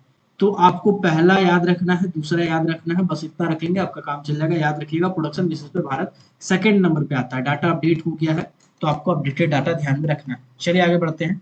अब भारत जो कोयला निकालता है सर, तो कोयला का कहाँ कहाँ कितना प्रतिशत तक इस्तेमाल करता है उसको हम लोग देखते हैं। तो भारत जो कोयला निकालता है उसमें 68% कोयला इलेक्ट्रिसिटी जनरेशन में इस्तेमाल करता है, यानी बिजली बनाने के लिए 68% कोयला का इस्तेमाल भारत अकेले करता है। 7% कोयला करता है स्टील मैन्युफैक्चरिंग में, जो हम आपको बताएं कि बहुत सारे कंपनी है, सेल है, टिस्को है, मोंगिया है, ऐसा बहुत सारे कंपनी जो स्टील का मैन्युफैक्चरिंग करती है। तो वो 7% कोयला का इस्तेमाल करती है, और जिसमें ज्यादातर कोयला कुकिंग कोल होता है, इसलिए इम्पोर्ट करना पड़ता है। 4% सीमेंट जनरेशन के लिए इस्तेमाल करती है। सीमेंट प्लांट के लिए हम लोग को 4% इस्तेमाल करना पड़ता है। इसीलिए जितना बड़ा बड़ा कंपनी है, जैसे जिंदल की बात करें, है ना, इसके बाद बांगड़ की बात करें, है ना, बांगड़ सीमेंट है, जिंदल सीमेंट है, एसीसी है, ये सब का माइंस है, ये खुद का माइंस है, कोल का खुद का कोल का माइंस है। इसीलिए कोयला का माइंस रखा हुआ है, क्योंकि इसको कोयला का जरूरत पड़ता है। 4% कोयला का जरूरत पड़ता है। तो वो क्या करता है? वो अपना ही माइंस से कोयला निकालता है और अपना ही माइंस जो सीमेंट का प्लांट है उसमें उपयोग करता है। तो याद रखिएगा सबसे ज्यादा कोयला भारत कहाँ यूज करता है? इलेक्ट्रिसिटी जनरेशन में इस्तेमाल करता है। सेकंड नंबर पे कहाँ यूज करता है? तो स्टील मैन्युफैक्चरिंग में 7% यूज करता है। सीमेंट प्लांट में 4% यूज करता है। बाकी को याद करने की जरूरत नहीं, लेकिन फिर पढ़ दे रहे हैं। अदर इंडस्ट्री जो है, फैक्ट्री वैक्ट्री छोटा मोटा, उसमें 8%। हीटिंग का काम में 3% और अदर यूज के लिए 10% इस्तेमाल करती है, ठीक है। चलिए आते हैं आगे। अब देखो भारत का एक मैप दिया हुआ है डीजे देशमुख वॉल्यूम 1 का चैप्टर नंबर 1 में। उसमें दिया हुआ है अलग अलग कोलफील्ड, ठीक है। जैसे जम्मू एंड कश्मीर है, हिमाचल प्रदेश है, पंजाब है, अलग अलग स्टेट में दिया हुआ है कि कोलफील्ड कहाँ कहाँ पे। तो हम लोग एक बार देख लेते हैं सभी कोलफील्ड को और समझते हैं। देखो कुछ कोलफील्ड के नाम दिए हुए हैं, जैसे रानीगंज है जो कि बंगाल में पड़ता है, झरिया है जो कि झारखंड में पड़ता है, गिरिडीह है। गिरिडीह एक एरिया है सर किसका? सीसीएल का। सीसीएल यानी सेंट्रल कोलफील्ड लिमिटेड का एक एरिया है गिरिडीह, जो कि नया बना हुआ एरिया है। बोकारो है, बोकारो झारखंड में पड़ता है। कर्णपुरा है, सिंगरौली है, मध्य प्रदेश में पड़ता है। विश्रामपुर है, उमरिया है। सुहागपुर है, ठीक है, सुहागपुर भी एमपी में या छत्तीसगढ़ में पड़ता है। चिरीमारी है, कोरबा है, हिंगारपुर है, कोरबा वगैरह चीज सब। तालचेर उड़ीसा में पड़ता है। पेंच खनन है, कमटी है, वर्धा है, तंदूर है, प्राणहिता गोदावरी है, खांसी हिल्स है, अपर असम है, दार्जिलिंग है। तो ये सब कुछ कोलफील्ड है और लिग्नाइट फील्ड भी है। कुछ लिग्नाइट फील्ड है जो इंपॉर्टेंट है आपके लिए, उसका नाम है कश्मीर। आप देखेंगे कश्मीर, आप सोचेंगे सर यहाँ तो एंथ्रासाइट कोयला होता है, ऐसा नहीं है। सिर्फ एंथ्रासाइट कोयला होता है ये नहीं है, एंथ्रासाइट के साथ साथ लिग्नाइट कोयला भी होता है। तो कश्मीर में एक अच्छा खासा बेल्ट है लिग्नाइट का, ठीक है। इसी तरह बारामूला जो कश्मीर से सटा हुआ इलाका है उसमें भी लिग्नाइट का फील्ड है। पालना है, कच्छ है, कच्छ आपका गुजरात में पड़ता है, वहां पे अच्छा खासा लिग्नाइट है। जीएमडीसी यानी Gujarat mineral development corporation limited, ये पूरा पूरी कच्छ में बसा हुआ है, पूरा पूरी कच्छ में बसा हुआ है। उसके बाद बहूर है, ये सब कुछ लिग्नाइट फील्ड है, ये सब कुछ लिग्नाइट फील्ड है। तो भारत का आपको एक एलिमेंट्री आइडिया होना चाहिए कि कहाँ कहाँ पे कोयला मिलता है, एक एलिमेंट्री आइडिया होना चाहिए। तो इस वीडियो को बार बार देखिएगा, एक बार में हो सकता है आपको समझ में ना आए।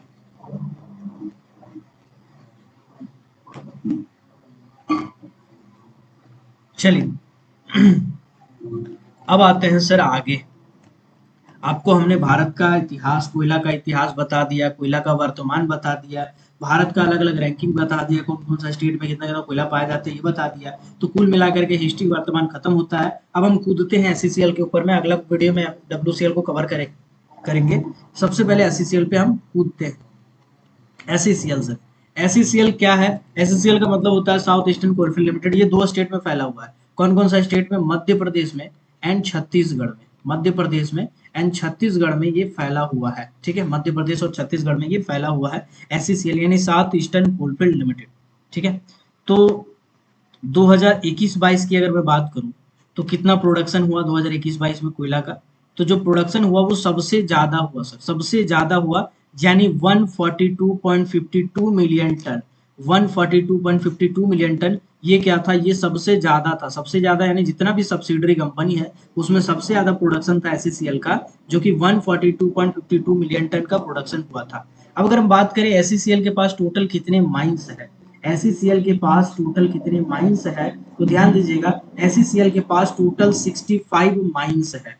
माइंस की बात कर रहा हूं मैं, प्रोजेक्ट की बात नहीं कर रहा हूं। 2-3 प्रोजेक्ट को मिला के एक माइंस का नाम दिया जा सकता है, और कहीं कहीं ऐसा भी होता है कि एक प्रोजेक्ट का 2-3 माइंस सेपरेट हो जाता है, ठीक है।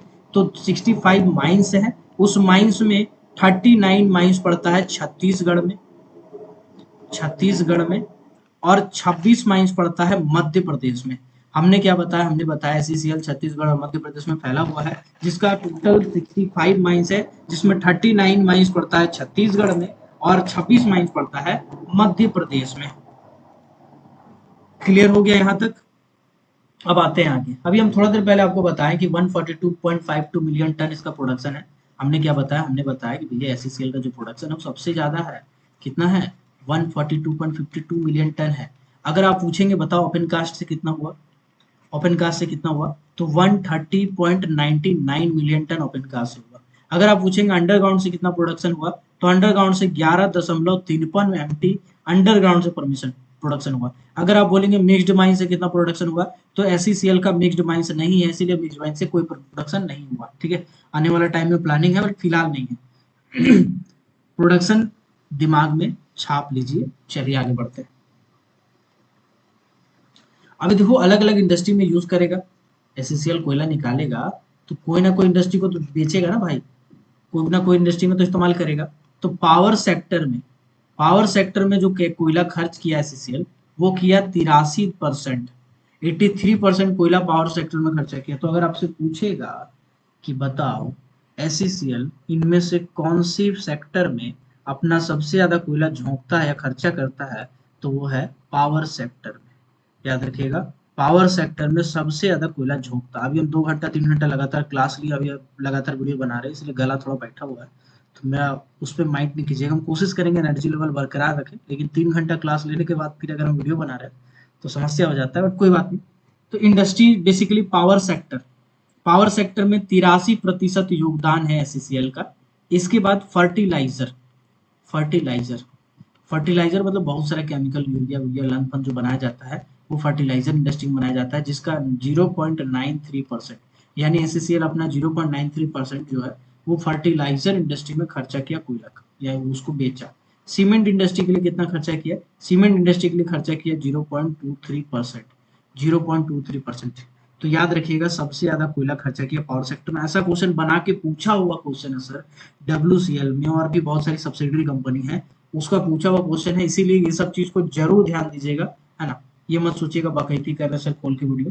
तो बाबू जब एग्जाम खत्म होगा तो समझ में आ जाएगा। बहुत सारे एग्जाम हमसे पहले पढ़ाए थे, एनसीएल में पढ़ाए, लड़का लोग को लगा था 2-4 को अटपटा, बाद में बोला सर ठीक है, क्योंकि हम थोड़ा एडवांस लेवल का पढ़ा रहे थे। लड़का लोग बोल रहे थे क्या पढ़ा रहे हैं आप, इतना डीप में क्यों पढ़ा रहे हैं, रिक्लेमेशन क्यों पढ़ा रहे हैं, रिहेबिलिटेशन कहाँ लिखा हुआ है, रिक्लेमेशन कहाँ लिखा हुआ है। समझ में आ गया एग्जाम देने के बाद कि कहाँ लिखा हुआ था। ठीक है, हम एक टेस्ट लिए थे 100 नंबर का, आपको एक बार बता दे रहे हैं। एनसीएल एग्जाम होने से पहले हम एक 100 नंबर का टेस्ट लिए हुए थे, और ये पूरा का पूरा पैटर्न कॉपी हो गया था एनसीएल में। ठीक है, तो वो पैटर्न मैच कर गया, तो ये किस्मत है और कुछ नहीं है। लेकिन एक विजन था सर, एक विजन होता है कि हाँ इस टाइप का क्वेश्चन आने के चांसेस है, क्योंकि जिस तरह से पूछ रहा है कॉन्सेप्चुअल क्वेश्चन भी थोड़ा ज्यादा पूछेगा, इसीलिए आप डीप में पढ़ेंगे तभी आपका उपाय है। अगर ऊपर ऊपर से पढ़ के सोचेंगे कोल इंडिया में निकाल लेंगे तो मुश्किल लग रहा है, अभी का जो दौर है उसमें थोड़ा मुश्किल लग रहा है। इसीलिए थोड़ा सा सीरियस होकर थोड़ा डीपली पढ़ने का कोशिश कीजिए कोई भी चीज को। ऊपर ऊपर से खाली 4 क्वेश्चन पढ़ के एमसीक्यू रट के सोचेंगे हो जाएगा तो मुश्किल। चलिए आगे बढ़ते हैं। देखो अब आते हैं आगे, कोल इंडिया लिमिटेड का, कोल इंडिया लिमिटेड कह रहा हूँ, सीआईएल का चेयरमैन कौन है आपको पता होगा। सीआईएल का चेयरमैन कौन है अभी हम करवाएंगे, 200 एमसीक्यू क्वेश्चन भी हम करवाएंगे, बरकरार रखिएगा वीडियो में। ठीक है, हम जब भी आते हैं 2-3 घंटा तक कोशिश करते हैं पढ़ाने का। तो सीआईएल के चेयरमैन कौन है? प्रमोद अग्रवाल, प्रमोद अग्रवाल। ठीक है, अगर हम बोलेंगे एससीसीएल के चेयरमैन कौन है, एससीसीएल के चेयरमैन कौन है, तो एससीसीएल के चेयरमैन कौन है, एससीसीएल बोलना चाह रहे थे आप, एससीसीएल। ठीक है, तो एससीसीएल के सीएमडी हैं, चेयरमैन का मैनेजिंग डायरेक्टर है प्रेम सागर मिश्रा, प्रेम सागर मिश्रा। प्रेम सागर मिश्रा जो है वो आपके एससीसीएल के वर्तमान में एससीसीएल के सीएमडी हैं। कब ज्वाइन किए थे प्रेम सागर मिश्रा? ये ज्वाइन किए थे 28 जनवरी 2022 को एससीसीएल ज्वाइन किए थे। इससे पहले कहाँ काम कर रहे थे? इससे पहले ईसीएल में काम कर रहे थे। ईसीएल में कौन से पोस्ट में थे? वहां पर भी सीएमडी के ही पोस्ट में वो काम कर रहे थे। ठीक है, एससीसीएल में अभी फिलहाल एक एडिशनल चार्ज लिए हुए हैं, अगर आप एनुअल रिपोर्ट पढ़ेंगे तो आपको मिलेगा एडिशनल चार्ज। एडिशनल चार्ज का मतलब होता है कि सीएमडी के पोस्ट में तो है ही, साथ ही साथ एक और पोस्ट में है जिसका है डायरेक्टर फाइनेंस। डायरेक्टर फाइनेंस वाला काम भी अभी फिलहाल यही साहब संभाल रहे हैं। ठीक है, 1/4/2022 से ये वाला चार्ज भी लिए हुए हैं। ठीक, चलिए तो ये सब थोड़ा ध्यान से देखिएगा। हमने बताया क्या, हमने भी बताया एससीसीएल के बारे में कुछ कुछ एक बार रिपीट करते हैं। एससीसीएल 2 स्टेट में फैला हुआ है, मध्य प्रदेश छत्तीसगढ़ में। इसका प्रोडक्शन हुआ था 142 मिलियन टन, सबसे ज्यादा प्रोडक्शन हुआ था कोल इंडिया लिमिटेड में। टोटल एससीसीएल का 65 माइंस है, इसमें से 39 माइंस छत्तीसगढ़ में और 26 माइंस एमपी में।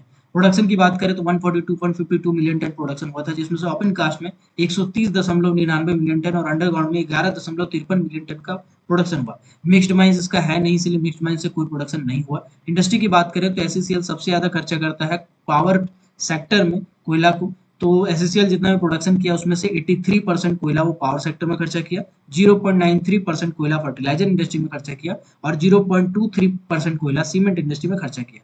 कोल इंडिया लिमिटेड के जो चेयरमैन है वर्तमान में वो प्रमोद अग्रवाल है, और एससीसीएल के जो चेयरमैन है south Indian eastern Coalfield limited के, वो है प्रेम सागर मिश्रा।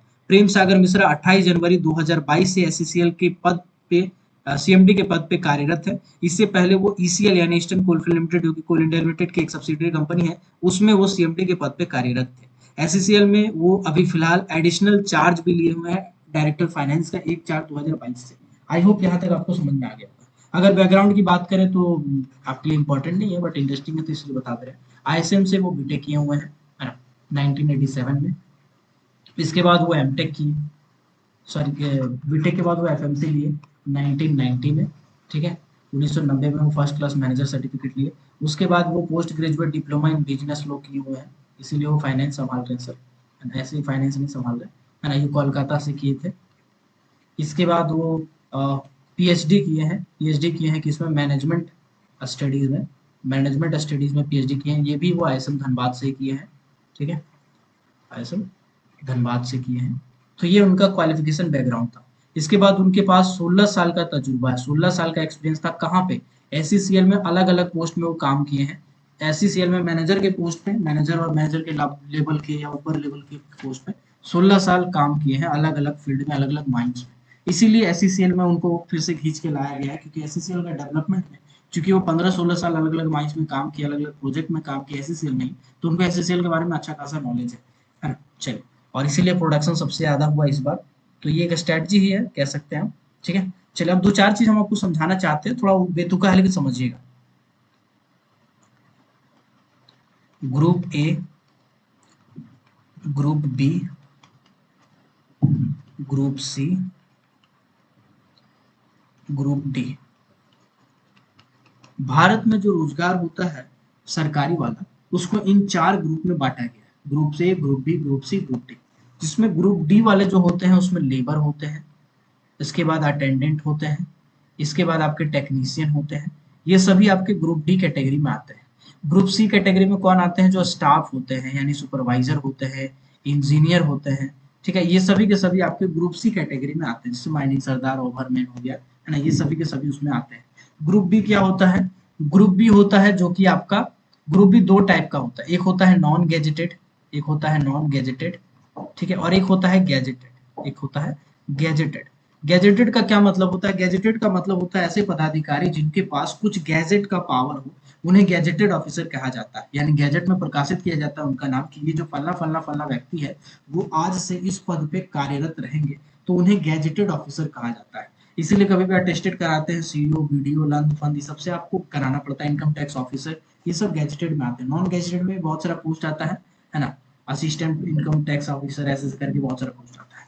और ग्रुप ए में कौन सा पोस्ट आता है सर? ग्रुप ए में आता है आईएएस, आईपीएस, ये तो गैजेटेड होते ही हैं, आईएफएस, ठीक है। ऐसे जितने भी पोस्ट है वो आपके ग्रुप ए कैटेगरी में आते हैं। लेफ्टिनेंट कर्नल, ब्रिगेडियर, ये सब आते हैं ग्रुप ए में। IAS, IPS, IFS. अब देखो कोल इंडिया का और जितना भी सीपीएसयू है, ये सब समझाना चाहते हैं, कुछ समझिएगा। आपका एग्जाम में भले नहीं आए लेकिन आपको जिंदगी भर याद रहेगा, है ना। आपका मेंटल लेवल थोड़ा सा ऊपर बढ़ाना मेरा मेन मकसद है। एसपीएसयू, एक होता है सेंट्रल पीएसयू, एक होता है स्टेट पीएसयू। तो सेंट्रल पीएसयू और स्टेट पीएसयू का, ठीक है, तो इन दोनों का एक बेसिक नियम है, ठीक है। वो नियम का नाम नंबर मेरे को याद नहीं आ रहा है, कोई बात नहीं, कोई बात नहीं। कितनी है, जस्ट सेकंड देखने दो। एक लॉ है, लॉ का नाम अगर मैं मुझे याद आ जाता तो ठीक है, कोई बात नहीं।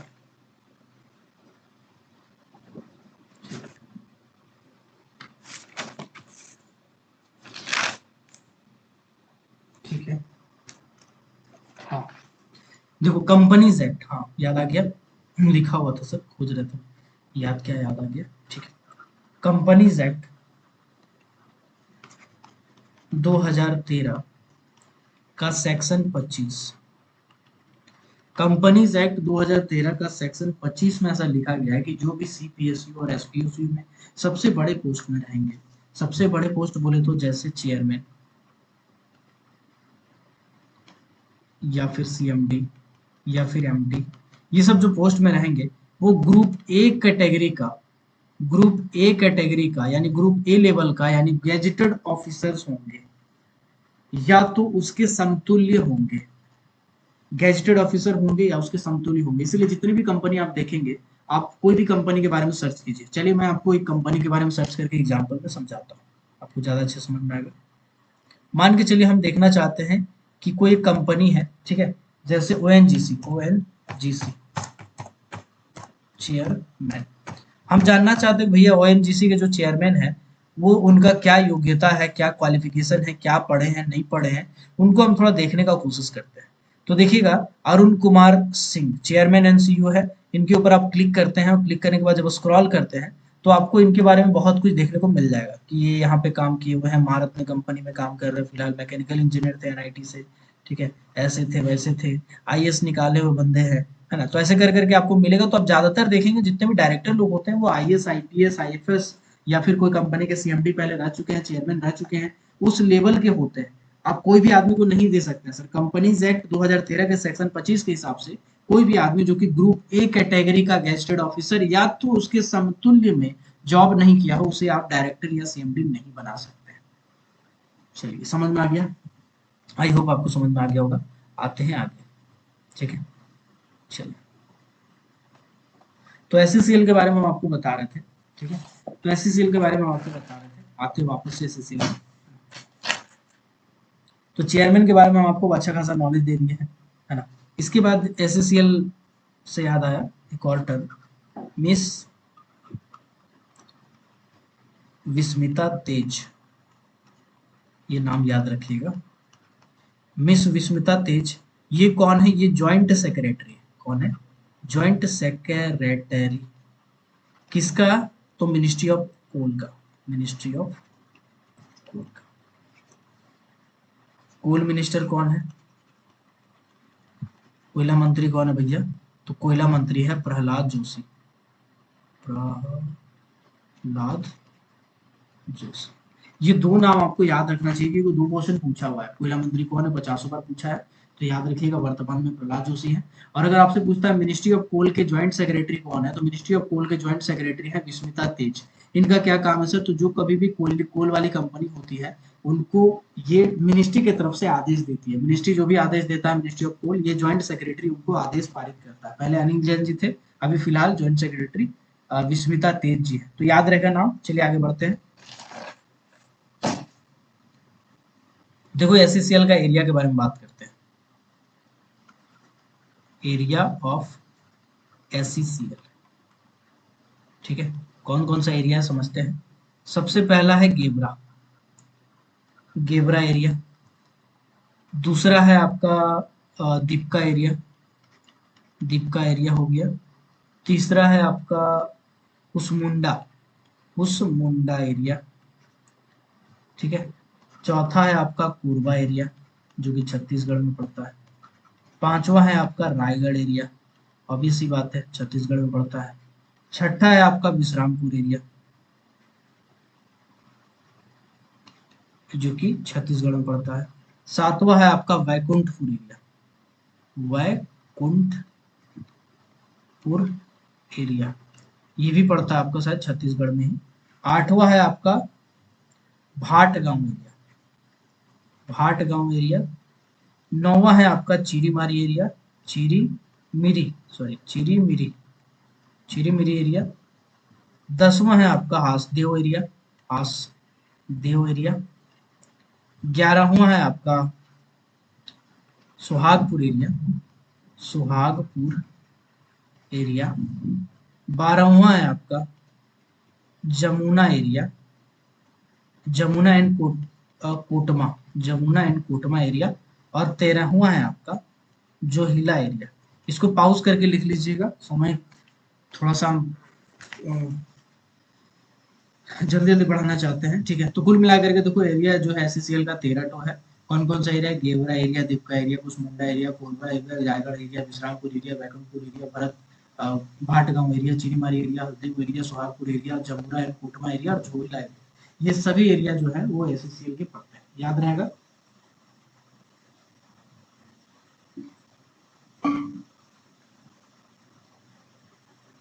चलिए आगे बढ़ते हैं भाई। अभी आते हैं सब्सिडरी ऑफ एससीसीएल। अब आप कहेंगे सर एससीसीएल तो खुद कोल इंडिया लिमिटेड का सब्सिडरी है, एससीसीएल का सब्सिडरी कैसे हो सकता है? देखो जब कभी भी कोई जॉइंट वेंचर यानी जेवी साइन करता है, मतलब हिस्सेदारी पे कोई कंपनी एससीसीएल के साथ काम करता है, कोई कंपनी के साथ काम करता है, तो उसको हम लोग उस कंपनी का सब्सिडरी कंपनी कह सकते हैं, ठीक है। तो जितनी भी कोल इंडिया लिमिटेड की सब्सिडरी है उसमें से कुछ कुछ सब्सिडरी ऐसी है जिसका अंदर सब्सिडरी है, मतलब सब्सिडरी के अंडर में सब्सिडरी, ठीक है। चलिए तीतर के आगे पीछे, तीतर के पीछे तीतर, वही वाला खेला है। चलो 1 घंटा 14 मिनट में जितना हो सका 2-3 घंटा का निचोड़ दिए हैं और आगे बढ़ते हैं थोड़ा, जस्ट अ सेकेंड। चलो अब कुछ समझाना चाहते हैं, थोड़ा सा बढ़िया समझिएगा, फिर हम धीरे धीरे आगे बढ़ते हैं। देखो बहुत सारी सब्सिडरी कंपनी ऐसी है जिसकी खुद उसके अंदर में सब्सिडरी कंपनी, ठीक है। जैसे समझते हैं। जैसे कंपनी है महानदी कोलफील्ड लिमिटेड, इसका total 4 subsidiary company, Mahanadi coalfield limited के अंदर में 4 सब्सिडरी कंपनियां, 4 ऐसी कंपनी है जो कि जेवी में यानी कि ज्वाइंट वेंचर में काम करती है।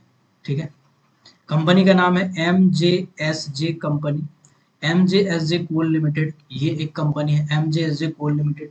ठीक है, दूसरा जो कंपनी है वो है M N H, M N H Shakti, M N H Shakti limited. ठीक है, इतना डिटेल में तो आता नहीं है, लेकिन चूंकि आपके सिलेबस का हिस्सा है इसलिए हम छोड़ेंगे नहीं, आप अगर आपको जान रहे हैं तो पता होगा आपको। इसके बाद है Mahanadi basin power limited, Mahanadi basin power limited, ये भी एक कंपनी है। इसके बाद है Neelanchal power transmission company private limited. तो ये जो 4 कंपनी है, ये चारों सब्सिडरी कंपनी, किसका?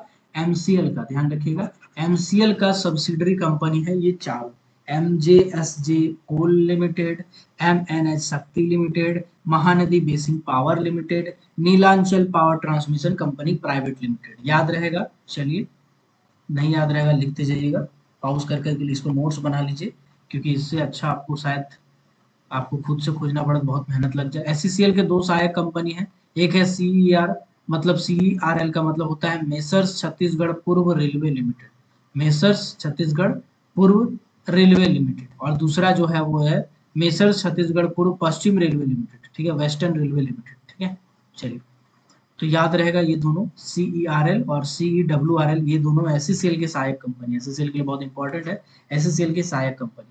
और कोई सहायक कंपनी किसी कंपनी का है? जो बिल्कुल है, सीसीएल का है। सीसीएल का एक सहायक कंपनी है, क्या नाम है सीसीएल का एक सहायक कंपनी का नाम? Jharkhand central railway limited, Jharkhand central railway limited. जो बंदा एग्जाम दे रहा है सब्सिडरी कंपनी का या कोई भी, उसको ये सब चीज को तो जरूर पढ़ लेना चाहिए। ठीक है, चलिए, झारखंड सेंट्रल रेलवे लिमिटेड। ठीक है, यहां तक क्लियर हो गया? चलिए अब आते हैं आगे।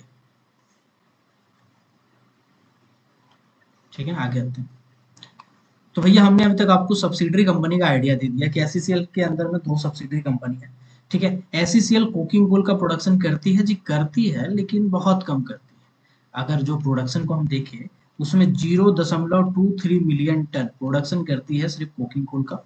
और अगर नॉन कोकिंग कोल की बात करें, नॉन कुकिंग कोल की बात करें, तो वो नॉन कुकिंग कोल का प्रोडक्शन करती है 142.29 मिलियन टन, 142.29 मिलियन टन का प्रोडक्शन करती है, जो कि नॉन कुकिंग कोल है। यानी 99.9% कोयला जो है वो नॉन कुकिंग कोल है, और 1% कोयला जो है वो कुकिंग कोल कोयला है। ठीक है, अब आते हैं कुछ मशीनरीज के बारे में जो इंपॉर्टेंट है, सिर्फ उसी के बारे में डिस्कस करेंगे, डिटेल में आपको एनुअल रिपोर्ट हम कोई बना देंगे।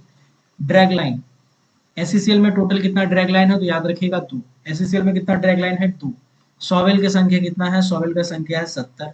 डंपर का संख्या कितना है? डंपर का संख्या है बहुत ज्यादा, 544। इसके बाद अगर बात करेंगे डोजर, डोजर का संख्या कितना है? तो 153 है डोजर का संख्या। अगर ड्रिल की बात करें तो 103, 103 है ड्रिल की संख्या। ठीक है, चलिए, सरफेस माइनर की अगर मैं बात करूं, सरफेस माइनर, सरफेस माइनर का बात करूं तो 10 माइंस में सरफेस माइनर लगा हुआ है, 10 माइंस में सरफेस माइनर लगा हुआ है। ठीक है, चलिए, अगर मैं कंटिन्यूअस माइनर की बात करूं, कंटिन्यूअस माइनर की बात करूं, तो कंटिन्यूअस माइनर 8 माइंस में लगा हुआ है। कहा कितना में लगा हुआ है? 8 माइंस में कंटिन्यूअस माइनर लगा हुआ है।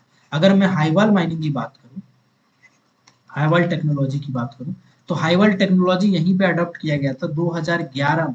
2011 में जो शारदा ओसीपी है, शारदा ओसीपी है, यहाँ पे हाईवाल माइनिंग अडॉप्ट किया गया था। तो क्वेश्चन पूछ सकता है कि भारत में पहली बार हाईवाल माइनिंग कहाँ और कब अडॉप्ट किया गया था? तो भारत में 2011 में शारदा ओसीपी में, जो कि सुहागपुर एरिया में पड़ता है, वहां पे हाईवाल माइनिंग अडॉप्ट किया गया था। ठीक है, चलिए, मेन राइडिंग सिस्टम, अगर बात करें मेन राइडिंग का, मेन राइडिंग सिस्टम की अगर मैं बात करूं, तो मेन राइडिंग सिस्टम 14 है जो अभी है, 14 यूज में है, और भी कुछ कुछ कंपनी है, और भी कुछ कुछ माइंस में लगाने की तैयारी में है। ठीक है, चल अब एक्सीडेंट पे आते हैं। एक्सीडेंट पे एकदम छाटा हुआ सब पॉइंट सब, आप चाहें तो खुद से भी जाके रेफर कर सकते हैं एनुअल रिपोर्ट को। फैटल एक्सीडेंट टोटल 5 है, जिसमें फैटेलिटी, फैटेलिटीज का मतलब होता है मरने वालों की संख्या, फैटेलिटीज भी टोटल 5 है। ठीक है, यानी इंडिविजुअल एक्सीडेंट हुआ हुआ सब। सीरियस एक्सीडेंट की अगर मैं बात करूँ कि सीरियस एक्सीडेंट कितना हुआ है, तो सीरियस एक्सीडेंट 22 है टोटल। ठीक है, और सीरियस इंजरी, सीरियस इंजरी की अगर मैं बात करूँ कि सीरियस इंजरी कितना हुआ है, तो ये भी 22 है, यानी सीरियस एक्सीडेंट में ही सीरियस इंजरी हुआ है। अलग अलग माइंस में 22 एक्सीडेंट हुआ होगा छोटा छोटा, और उस माइंस में एक एक आदमी का ऐसे सीरियस इंजरी हुआ होगा। ठीक है, चलिए यहाँ तक क्लियर हो गया, यहाँ तक क्लियर हो गया। चलिए आगे बढ़ते हैं, चलिए आगे बढ़ते हैं। अब आते हैं अवार्ड्स के ऊपर। आपका आते हैं अवार्ड्स के ऊपर। एससीसीएल को कुछ अवार्ड मिला जी, बहुत सारे अवार्ड मिला है, लेकिन जो इंपॉर्टेंट है हम खाली वही डिस्कस करेंगे। आपको सबसे पहला फर्स्ट प्राइज मिला है इसी साल। किसमें मिला है first prize? Rehabilitation and resettlement. Rehabilitation and resettlement जिसको आरएनआर कहते हैं, फर्स्ट प्राइज मिला है। तो कभी अगर क्वेश्चन पूछ देगा बताओ रिहेबिलिटेशन एंड रीसेटलमेंट पे फर्स्ट प्राइज किसको मिला है, तो ध्यान रखिएगा एससीसीएल को मिला है। 2021-22 सीजन का किसको मिला है? तो आरएनआर का अवार्ड मिला है एससीसीएल। इसके बाद आते हैं, एक अवार्ड है जिसका नाम है golden award, golden rainbow award, sorry golden rainbow award किसको मिला है? गोल्डन रेनबो ट्रॉफी किसको मिला है? तो ये एससीसीएल को मिला है, एससीसीएल को ही मिला है, तो यही सब नाम मैं बता रहा हूँ। एक एससीसीएल को मिला है national safety award, national safety award, ये सभी के सभी इसी साल मिला है, ठीक है, इसलिए इंपॉर्टेंट है। इसके बाद एक है best director award, best director award ये किसको मिला है? ये एससीसीएल को मिला, obvious सी बात है। और एक होता है बेस्ट सीईओ का, सीएफओ का अवार्ड, बेस्ट सीएफओ का अवार्ड मिला है, ठीक है ना, ये आपको मिला है एससीसीएल को। तो याद रखिएगा कुछ अवार्ड के नाम जो इम्पोर्टेंट था मैंने लिखवा दिया आपको, ठीक है, याद रहेगा। ओके, चलिए देखो भाई साहब, यहाँ तक तो आपका हो गया क्लियर, ठीक है, यहाँ तक आपका क्लियर हो गया। एक और टॉपिक मेरे दिमाग में आ रहा है, मैं करवा दूं तो ज़्यादा अच्छा रहेगा। देखिए टाइम कितना हो रहा है, 1 घंटा 21 मिनट। देखो यार, हम जितना भी निचोड़े हैं ना, हमको लगता है 2-3 घंटा का चीज निचोड़ के आपके सामने रख दिए हैं। अगर इस वीडियो को आप बार बार देख लेते हैं, तो आपका अभी तक जितना हम कराए हैं अच्छा खासा क्वेश्चन भिड़ जाएगा। लेकिन अभी भी कुछ टॉपिक बाकी रह गया है, मैं कोशिश करता हूँ अभी करवाने का। मेरे पास डाटा लिखा हुआ, मैं 1 मिनट लेके आता हूँ, थोड़ा सा रेस्ट करते हैं 5 मिनट।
चलिए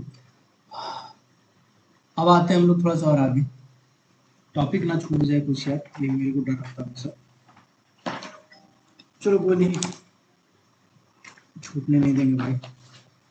अब आते हैं हम लोग safety conference, national safety conference. तो भैया ऐसा है, नेशनल सेफ्टी कॉन्फ्रेंस के बारे में हम लोग थोड़ा समझते हैं, ठीक है। एक होता है बाई पैराटाइट, एक होता है ट्राई पैराटाइट। कलमों के अंदर रखिए, एक second, just a second. Pen की तरह रख दे, मिल नहीं रहा, इधर उधर ना रख दिया। ग्राफिक टैब वाला पेन है ना, तो दूसरा चलेगा नहीं चले, ठीक, कोई बात नहीं।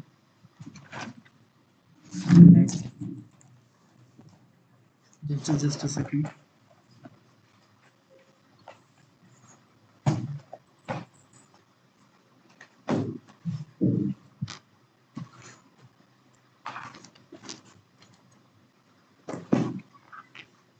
Okay done. तो देखो भैया ऐसा है, एक होता है बाय पैराटाइट। क्या होता है? बाई, लिखा नहीं रहा, 1 मिनट।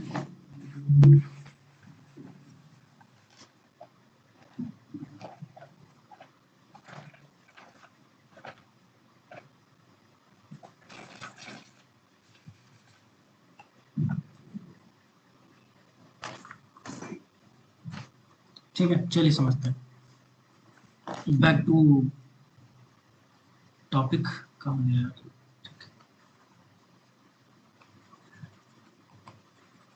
चलिए अब हम लोग समझते हैं कि बाय पैराटाइट आखिर होता क्या है। लिखा तो जाए बस। हम्म देखो भाई साहब, एक होता है बाई पैराटाइट कमिटी, एक होता है ट्राई पैराटाइट कमिटी। अब ये बाई पैराटाइट क्या होता है, ट्राई पैराटाइट क्या होता है, इसको हम लोग समझने का कोशिश करते हैं। ठीक है, इसको हम लोग समझने का कोशिश करते हैं। देखो यार, बाय पैराटाइट का मतलब होता है जिसमें दो पक्ष शामिल हो। दो पक्ष शामिल हो उसे हम बाय पैराटाइट कहते हैं, और जिसमें तीन पक्ष शामिल हो उसे हम टाई पैराटाइट कहते हैं। जैसे बाय पैराटाइट का एग्जाम्पल हम समझाना चाहते हैं। मान के चलिए मैनेजमेंट है, और मैनेजमेंट के साथ साथ लेबर है। ठीक है, तो लेबर और मैनेजमेंट ये दोनों का बीच का मुद्दा है, कोई पगार बढ़ाने को लेके ऐसा कुछ मीटिंग हो गया जिसमें लेबर का प्रतिनिधि और मैनेजमेंट का प्रतिनिधि बैठ के आपस में बात कर रहा है कि क्या होना चाहिए, कितना पैसा बढ़ेगा, बार्गेनिंग हो रहा है। तो उस कंडीशन में हम लोग बाय पैराटाइट कमिटीज को कहेंगे। टाई पैराटाइट कमिटी क्या होता है, ट्राई पैराटाइट कमिटी मतलब होता है तीन पक्ष, इसमें तीन पक्ष होते हैं। ठीक है, कौन कौन से तीन पक्ष होते हैं, पहला पक्ष तो हो गया मैनेजमेंट पक्ष, दूसरा पक्ष हो गया लेबर पक्ष। ठीक है, लेबर पक्ष में ट्रेड यूनियन भी आ जाएगा, और तीसरा पक्ष हो गया साइंटिफिक साइंटिफिक टीम। ठीक है, साइंटिफिक टीम जो साइंटिफिक डाटा वगैरह सब बताती है, तो उसको हम लोग ट्राई पैराटाइट कहते हैं। तो नेशनल सेफ्टी कॉन्फ्रेंस, ध्यान रखिएगा, नेशनल सेफ्टी कॉन्फ्रेंस ये ट्राई पैराटाइट कमिटी के द्वारा डिसाइड किया जाता है। ट्राई पैराटाइट कमिटी के द्वारा, या फिर यूं कहें कि ये ट्राई पैराटाइट फोरम होता है। ठीक है ना। तो सबसे पहली बार कब हुआ था, याद रखिएगा, सबसे पहली बार 1958 में हुआ था। कब हुआ था, 1958 में पहली बार सेफ्टी कमिटी बैठी थी। ठीक है, चलिए अब एक एक करके हम सबके बारे में हल्का हल्का बताते जाते हैं, समझते जाइएगा। पहला कमिटी कब बैठा, पहला कमिटी कब बैठा था, ईयर ईयर और प्लेस, अरे यार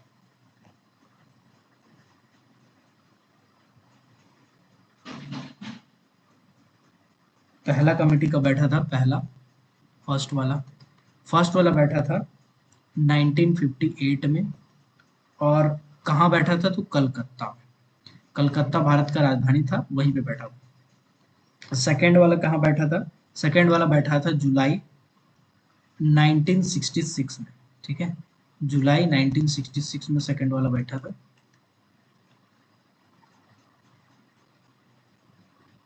और ये कहाँ बैठा था, जुलाई 66 में बैठा था, तो कहाँ बैठा था, तो ये भी बैठा था कलकत्ता में। कहाँ बैठा था, ये भी कलकत्ता में बैठा था।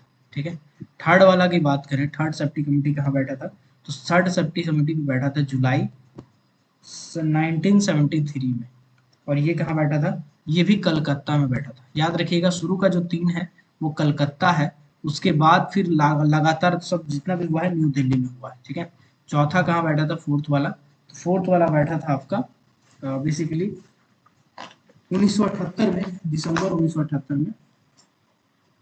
ठीक है, दिसंबर 1978 में, और ये कहाँ बैठा हुआ था, ये न्यू दिल्ली में बैठा था, न्यू दिल्ली में ये मीटिंग हुआ था। ठीक है, फिफ्थ वाला की बात करें, तो फिफ्थ वाला कहाँ कब हुआ था, तो फिफ्थ वाला हुआ था दिसंबर 1980 में, और ये कहाँ हुआ, न्यू दिल्ली में हुआ। छठा की बात करें, छठा कहाँ हुआ था, छठा हुआ था आपका जनवरी 1986 में, जनवरी 1986 में। ये कहाँ हुआ, ये भी न्यू दिल्ली में हुआ। सातवां कहाँ हुआ सर, सातवां हुआ था आपका दिसंबर 1988 में, कहाँ हुआ, न्यू दिल्ली में हुआ। ठीक है, आठवां कहाँ पे हुआ था, आठवां हुआ था आपका मई 1993 में। कहाँ पे बैठा था ये, मई 1993 में न्यू दिल्ली में बैठा था। नौवां कहाँ हुआ था, नौवां हुआ था फरवरी 2000 में, फरवरी 2000 में हुआ था, है ना, 1993 था इससे पहले वाला, फरवरी 2000 में हुआ था। कहाँ बैठा था? न्यू दिल्ली में हुआ था। 10वां कहाँ बैठा था? 10वां बैठा हुआ था आपका नवंबर 2007 में। कहाँ पे हुआ था ये भी न्यू दिल्ली में हुआ था। 11वां कहाँ बैठा था, कब बैठा था? तो 11वां बैठा था जुलाई 2013 में। जुलाई 2013 में न्यू दिल्ली में ही ऑफिस बात है मीटिंग हुआ था। और लास्ट मीटिंग कौन सा वाला हुआ है? लास्ट मीटिंग हुआ है 12वां वाला। लास्ट मीटिंग कौन सा हुआ है? लास्ट मीटिंग 12वां वाला हुआ है। सेफ्टी कमेटी 12 सेफ्टी कॉन्फ्रेंस 12 वाला बैठा है, जो कि जनवरी 2020 में बैठा है। जनवरी 2020 में बैठा है, याद रखिएगा ये पूरा पूरा का पूरा। ठीक है, चलिए अब याद रहेगा। देखो ऐसा है कि कोशिश करो लास्ट का 5 को याद रखने का। जब भी पूछता है लास्ट का 5 को पूछता है, जैसे वैकेंसी में पूछा था कि लास्ट कितना बार बैठा हुआ है, तो इसका हो जाता है आंसर 12 बार बैठा था। एक वैकेंसी में पूछा हुआ था कि बताओ 9वां जो मीटिंग हुआ था वो कब हुआ था, तो फरवरी 2020 में हुआ था। ठीक है, इसके बाद 1 2 3 4 लास्ट का 5 याद रखेंगे तो आपका काम हो जाएगा शुरू। लेकिन कोशिश कीजिए जब लिख दिए है तो सब पढ़ लीजिए तो ज़्यादा अच्छा रहेगा, इसमें दिमाग लगाने वाली बात नहीं है। ठीक है, चलिए तो आई होप आपका सेफ्टी कॉन्फ्रेंस खत्म हो गया है। ठीक है, सेफ्टी कॉन्फ्रेंस आपका निपट गया, समाप्त हो गया। अब हम थोड़ा सा आपको कुछ गाइड करना चाहेंगे। जस्ट अ सेकेंड, मेरे को एक बार देख लेने दीजिए। अब हम कुछ क्वेश्चन फटाफट फटाफट फटाफट पढ़ेंगे और उसका आंसर पढ़ेंगे। ठीक है, कुछ क्वेश्चन पढ़ेंगे और कुछ आंसर पढ़ेंगे। ओके, चलिए आपको बस कुछ क्वेश्चन और उसका आंसर को थोड़ा सा ध्यान रखना है। आपका 10 नंबर जो मैं बताऊं पूरा को पूरा वीडियो देखेंगे तो 10 नंबर से छूटना नहीं चाहिए 10 नंबर। ठीक है, तो मेरा सपना पूरा करते हैं। भारत में सबसे पहला कोयला खनन कहाँ किया गया था? तो हमने आपको बताया था रानीगंज कोलफील्ड में किया गया था, तो इसका आंसर हो जाएगा रानीगंज कोलफील्ड। आगे बढ़ते हैं। ब्लास्टिंग गैलरी मेथड इंडिया में सबसे पहली बार कहाँ प्रयोग किया गया था? Blasting gallery method basically ring drilling का प्रयोग करते हुए पूरा का पूरा गैलरी को एक बार में उड़ा दिया जाता है, अलग अलग होल किया जाता है। जो होल किया जाता है वो 7 मीटर लंबा लंबा होल किया जाता है। ठीक है, वो रिंग पैटर्न में होल किया जाता है और उसमें बारूद भर के पूरा का पूरा एक बार में ब्लास्ट किया जाता है। तो ऐसा ब्लास्टिंग गैलरी मेथड जो कि अंडरग्राउंड माइनिंग मेथड का एक तरीका है, वो स्टार्ट किया गया था बीसीसीएल के ईस्ट कतरास कोलियरी में। बीसीसीएल के ईस्ट कतरास कोलियरी जो कि धनबाद में पड़ता है, 1987 में पहली बार ब्लास्टिंग गैलरी मेथड को अडॉप्ट किया गया था। चलिए आते हैं आगे। भारत में पहली गवर्नमेंट कोल माइनिंग कंपनी कौन सी है? तो भारत में आपको मैंने जैसे कि पहले बताया था कि एससीसीएल यानी south Singareni colliery coalfield limited 1945 में स्टार्ट किया गया था, जो कि एक प्राइवेट कंपनी थी, लेकिन ये कंपनी बहुत अच्छा प्रदर्शन कर रही थी, जिसकी वजह से 1956 में एससीसीएल के अंदर में इसको शामिल कर, मतलब आंध्र प्रदेश गवर्नमेंट इसको अपने अंदर में शामिल कर लिया था। और इसी साल एनसीडीसी का भी फॉर्मेशन हुआ था, national coal development corporation limited, जिसको हम कोल इंडिया लिमिटेड का मम्मी यानी mother of coal India limited भी कहते हैं। ठीक है, याद रहेगा। चलिए आगे बढ़ते हैं। अगला क्वेश्चन वही है, एनसीडीसी का फॉर्मेशन कब हुआ था? तो 1956 में हुआ था। अगला क्वेश्चन है, भारत में स्लोप स्टेबिलिटी रडार एसएसआर पहली बार उपयोग में कब लिया गया था? तो भारत में स्लोप स्टेबिलिटी रडार डब्ल्यूसीएल का सस्ती माइंस में, डब्ल्यूसीएल का सस्ती माइंस में लिया गया था। सस्ती कोलियरी में भारत में एससीसीएल में पहली बार, ठीक है, सस्ती माइंस में स्लोप स्टेबिलिटी रडार का इस्तेमाल किया गया। तो स्लोप स्टेबिलिटी रडार क्या होता है? ओपन कास्ट माइंस में डंप है, ओपन कास्ट माइंस में बेंच है, उसमें क्रैक है कि नहीं है, स्टेबल है कि नहीं, इसको हम लोग नापने के लिए इंफ्रारेड रेडिएशन पे एक इंस्ट्रूमेंट का इस्तेमाल करते हैं, जिसको कहते हैं systematic support to slope stability radar. ठीक है, जो कि पहली बार डब्ल्यूसीएल का सस्ती माइंस में उपयोग किया गया था। सस्ती माइंस एक ओपन कास्ट माइंस है। चलिए आते हैं आगे। अब यहाँ पे क्वेश्चन है, वर्तमान में विश्व में सबसे ज्यादा कोयले का उत्पादन कौन सा देश करता है? उत्पादन यानी प्रोडक्शन के बारे में मैंने बात किया है, मैंने प्रोडक्शन के बारे में बात किया है, इसीलिए यहाँ चाइना है। याद रखिएगा, प्रोडक्शन के बारे में बात किया इसीलिए यहाँ चाइना है। अगर मैं सेकंड नंबर पे पूछता तो आपको पता होगा सेकंड नंबर पे इंडिया होता प्रोडक्शन बेसिस पे, लेकिन अगर मैं कोल रिजर्व की बात करता, अगर मैं कोल रिजर्व की बात करता तो वो उस कंडीशन में भारत आता हुआ 5वां नंबर पे। कोल रिजर्व के बेसिस पे अगर मैं बात करता पहला नंबर पे, तो वो आता है यूएसए यानी अमेरिका। ठीक है, याद रहेगा, याद रहेगा, आई होप आपको याद रहेगा। ठीक है, चलिए आते हैं आगे। एनईसी, एनईसी यानी नॉर्थ ईस्टर्न कोलफील्ड का फुल फॉर्म क्या होता है? नॉर्थ ईस्टर्न कोलफील्ड का फुल फॉर्म होता है north Eastern coalfield, sorry NEC का फुल फॉर्म क्या होता है ना? 3 घंटा पहले क्लास लिए, 2 2.5 घंटा 2 घंटा क्लास ले रहे, तो थोड़ा सा क्या है ना, गला भी बैठ गया है और दिमाग भी बैठ गया है। ठीक है, तो थोड़ा सा माइंड मत कीजिएगा, है ना। एनईसी का फुल फॉर्म होता है north Eastern coalfield. North Eastern coalfield NEC का फुल फॉर्म है। इसको हम लोग क्या कहते हैं, इसको हम लोग चाइल्ड ऑफ कोल इंडिया कहते हैं, child of coal India limited CIL कहते हैं, mother of coal India limited कहते हैं एनसीडीसी को, और child of coal India limited कहते हैं हम लोग एनईसी को। ठीक है, चलिए याद रहेगा, आगे बढ़ते हैं। अमेरिका के बाद विश्व में दूसरे नंबर पर किस देश के पास ज्यादा कोयला का रिजर्व है? तो अमेरिका के बाद दूसरे नंबर पे आता है रसिया, याद रहेगा, पूरा सीक्वेंस याद कर लीजिएगा। पांचवा नंबर पे भारत है, अगर रिजर्व की बात करें, पहला नंबर पे अमेरिका है, दूसरा नंबर पे रूस है। ठीक है, ऐसे करके पूरा सीक्वेंस याद कर लीजिएगा। ठीक है, चलिए आगे बढ़ते हैं। भारत में सबसे अधिक कोयला कौन से अधिक मात्रा में, भारत में सबसे ज्यादा कौन सा कोयला पाया जाता है? तो भारत में सबसे ज्यादा बिटुमिनस कोयला पाया जाता है। ठीक है, भारत में सबसे ज्यादा कौन सा कोयला पाया जाता है? भारत में सबसे ज्यादा बिटुमिनस कोयला पाया जाता है। आपको पता होगा, अगर नहीं पता तो कोई बात नहीं, हम बता देते हैं। भारत में जनरली 4 टाइप्स का कोयला होता है। भारत में 4 टाइप का कोयला रखा गया है। सबसे पहला है पीट, उसके बाद है बिटुमिनस, इसके बाद है लिग्नाइट, सॉरी, पीट के बाद लिग्नाइट होगा, इसके बाद बिटुमिनस होगा, इसके बाद एंथ्रासाइट होगा। इन सभी को किस बेसिस पर बांटा गया है? तो कार्बन के बेसिस पे बांटा गया है। कोयला में कौन कौन से एलिमेंट होते हैं? कोल में जो एलिमेंट है वो कौन कौन से एलिमेंट होते हैं? Carbon, nitrogen, oxygen, hydrogen, sulphur and phosphorus, ये 6 पदार्थ होते हैं। 5 होते हैं बेसिक मेन वाला, 1 2 3 4 5, और एक होते हैं आपके फॉस्फोरस। तो ये 6 एलिमेंट से मिलकर सभी कोयला बनता है, जिसमें से कार्बन प्राइमरी एलिमेंट होता है। कार्बन को हम लोग क्या बोलते हैं? कार्बन को हम प्राइमरी एलिमेंट बोलते हैं, क्योंकि कार्बन के हिसाब से हम लोग इसका अलग अलग वर्गीकरण करते हैं। पीट में कार्बन कम होता है, लिग्नाइट मुझसे ज्यादा होता है, बिटुमिनस मुझसे ज्यादा होता है, सबसे ज्यादा होता है आपका एंथ्रासाइट कोयला में। 86% से ज्यादा कार्बन कंटेंट होता है एंथ्रासाइट कोयला में। अगर बिटुमिनस कोयला की बात करें तो 76 से लेकर के 86% कोयला आपका इसमें पाया जाता है। बिटुमिनस कोल इसमें बेसिकली पाया जाता है। ठीक है, और अगर मैं लिग्नाइट की बात करूं तो 66% से लेकर के 76% कोयला लिग्नाइट में पाया जाता है। पीट की बात करूं तो 56% से लेकर के 66% कोयला पाया जाता है। अगर मैं लकड़ी की बात करूं तो लगभग 56% तक कार्बन कंटेंट सिर्फ लकड़ी का होता है। ठीक है, तो ये सब चीज को थोड़ा अच्छे से समझिएगा तो आपको अच्छे से समझ में आएगा। चलिए आगे बढ़ते हैं। भारत में लिग्नाइट कोयला कितने प्रतिशत पाया जाता है? तो लिग्नाइट कोयला 1% पाया जाता है, मात्र 1% लिग्नाइट कोयला पाया जाता है ना, 1%। अगर मैं एंथ्रासाइट कोयला की बात करूं तो 0.26% के आसपास पाया जाता है एंथ्रासाइट कोयला। अगर मैं लिग्नाइट कोयला की बात करूं तो 1% पाया जाता है लिग्नाइट कोयला। अगर मैं बिटुमिनस कोल की बात करूं तो 97% पाया जाता है बिटुमिनस कोयला। ठीक है, याद रहेगा। चलिए आगे बढ़ते हैं, बाकी पीट वगैरह मिलता है। ठीक, सबसे अच्छी क्वालिटी का कोयला किसे माना जाता है? तो मैंने आपको बताया कार्बन के हिसाब से, कार्बन कंटेंट के हिसाब से 86% से ज्यादा इसमें सीसी होता है, कार्बन कंटेंट होता है, जिसके कारण सबसे अच्छी क्वालिटी का कोयला एंथ्रासाइट को माना जाता है। कितने प्रकार का कोयला होता है? 4 प्रकार का कोयला होता है। कोयला उत्पादन में भारत कितने नंबर पे है? दूसरे नंबर पे है, मैंने आपको बता चुका है। प्रोडक्शन के हिसाब से पहला नंबर पे आपका फादर ऑफ कोरोना है प्रोडक्शन के हिसाब से। ठीक है, कोल इंडिया लिमिटेड का आईपीओ कब जारी हुआ था? आईपीओ का मतलब होता है आपका बेसिकली शेयर को जारी करना, शेयर को पब्लिक करना, यानी कोई भी आदमी चाहेगा तो उस कंपनी में पैसा लगा सकता है।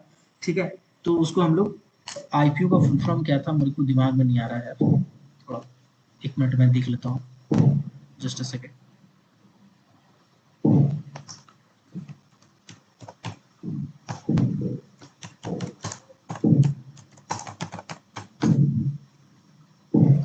Initial public offering, initial public offering इसका फुल फॉर्म होता है। इसका मतलब होता है कि कोई भी कंपनी अपना कुछ शेयर पब्लिक में बांट रही है, पब्लिक में बेच रही है। कोई भी आदमी चाहे तो उस शेयर को खरीद के उस कंपनी में अपना पैसा लगा सकता है, हिस्सेदारी खरीद सकता है। कंपनी जैसे जैसे प्रॉफिट करेगी उस शेयर का रेट बढ़ेगा और उससे आदमी को भी प्रॉफिट होगा। ठीक है, चलिए आते हैं आगे।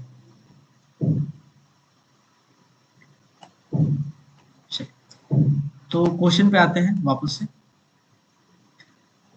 इसके बाद है कि कोल इंडिया लिमिटेड में आईपीओ कब जारी हुआ था? तो अक्टूबर 2010 में जारी हुआ था, अक्टूबर 2010 में जारी हुआ था। अगला क्वेश्चन है, आईएमए पीएमए को माइंस रूल 1955 में कब जोड़ा गया था? तो आईएमए पीएमए को माइंस रूल 1955 में 1978 का 4A में जोड़ा गया था। 1978 में 4A नाम से एक चैप्टर बनाया गया था, 4 चैप्टर ऑलरेडी था, इसीलिए इसको बाद में जोड़ा गया था। ठीक है, चलिए। इंटीग्रेटेड केविंग मेथड इंडिया में पहली बार कब स्टार्ट किया गया था integrated caving method. Integrated caving method का मतलब होता है, एक होता है केविंग मेथड, एक होता है इंटीग्रेटेड केविंग मेथड, मतलब एक के बाद एक के बाद एक के बाद ऐसे करके। तो ये आपका गुड्डी ए माइंस में, गुड्डी ए माइंस जो कि सीसीएल में पड़ता है, ठीक है, उस माइंस में स्टार्ट किया गया था पहली बार। अगला क्वेश्चन है कोल इंडिया लिमिटेड का हेड ऑफिस कहाँ है, तो याद रखिएगा नया दिल्ली में इसका ऑफिस है। यहाँ पे अगर हेडक्वार्टर पूछते, कोयला मंत्रालय का पूछे, ध्यान रखिएगा कोयला मंत्रालय। अगर मिनिस्ट्री ऑफ कोल का पूछेगा तो नई दिल्ली शास्त्री भवन। अगर मैं कोल इंडिया लिमिटेड का पूछता तो आपको कोलकाता बोलना पड़ता, ठीक है।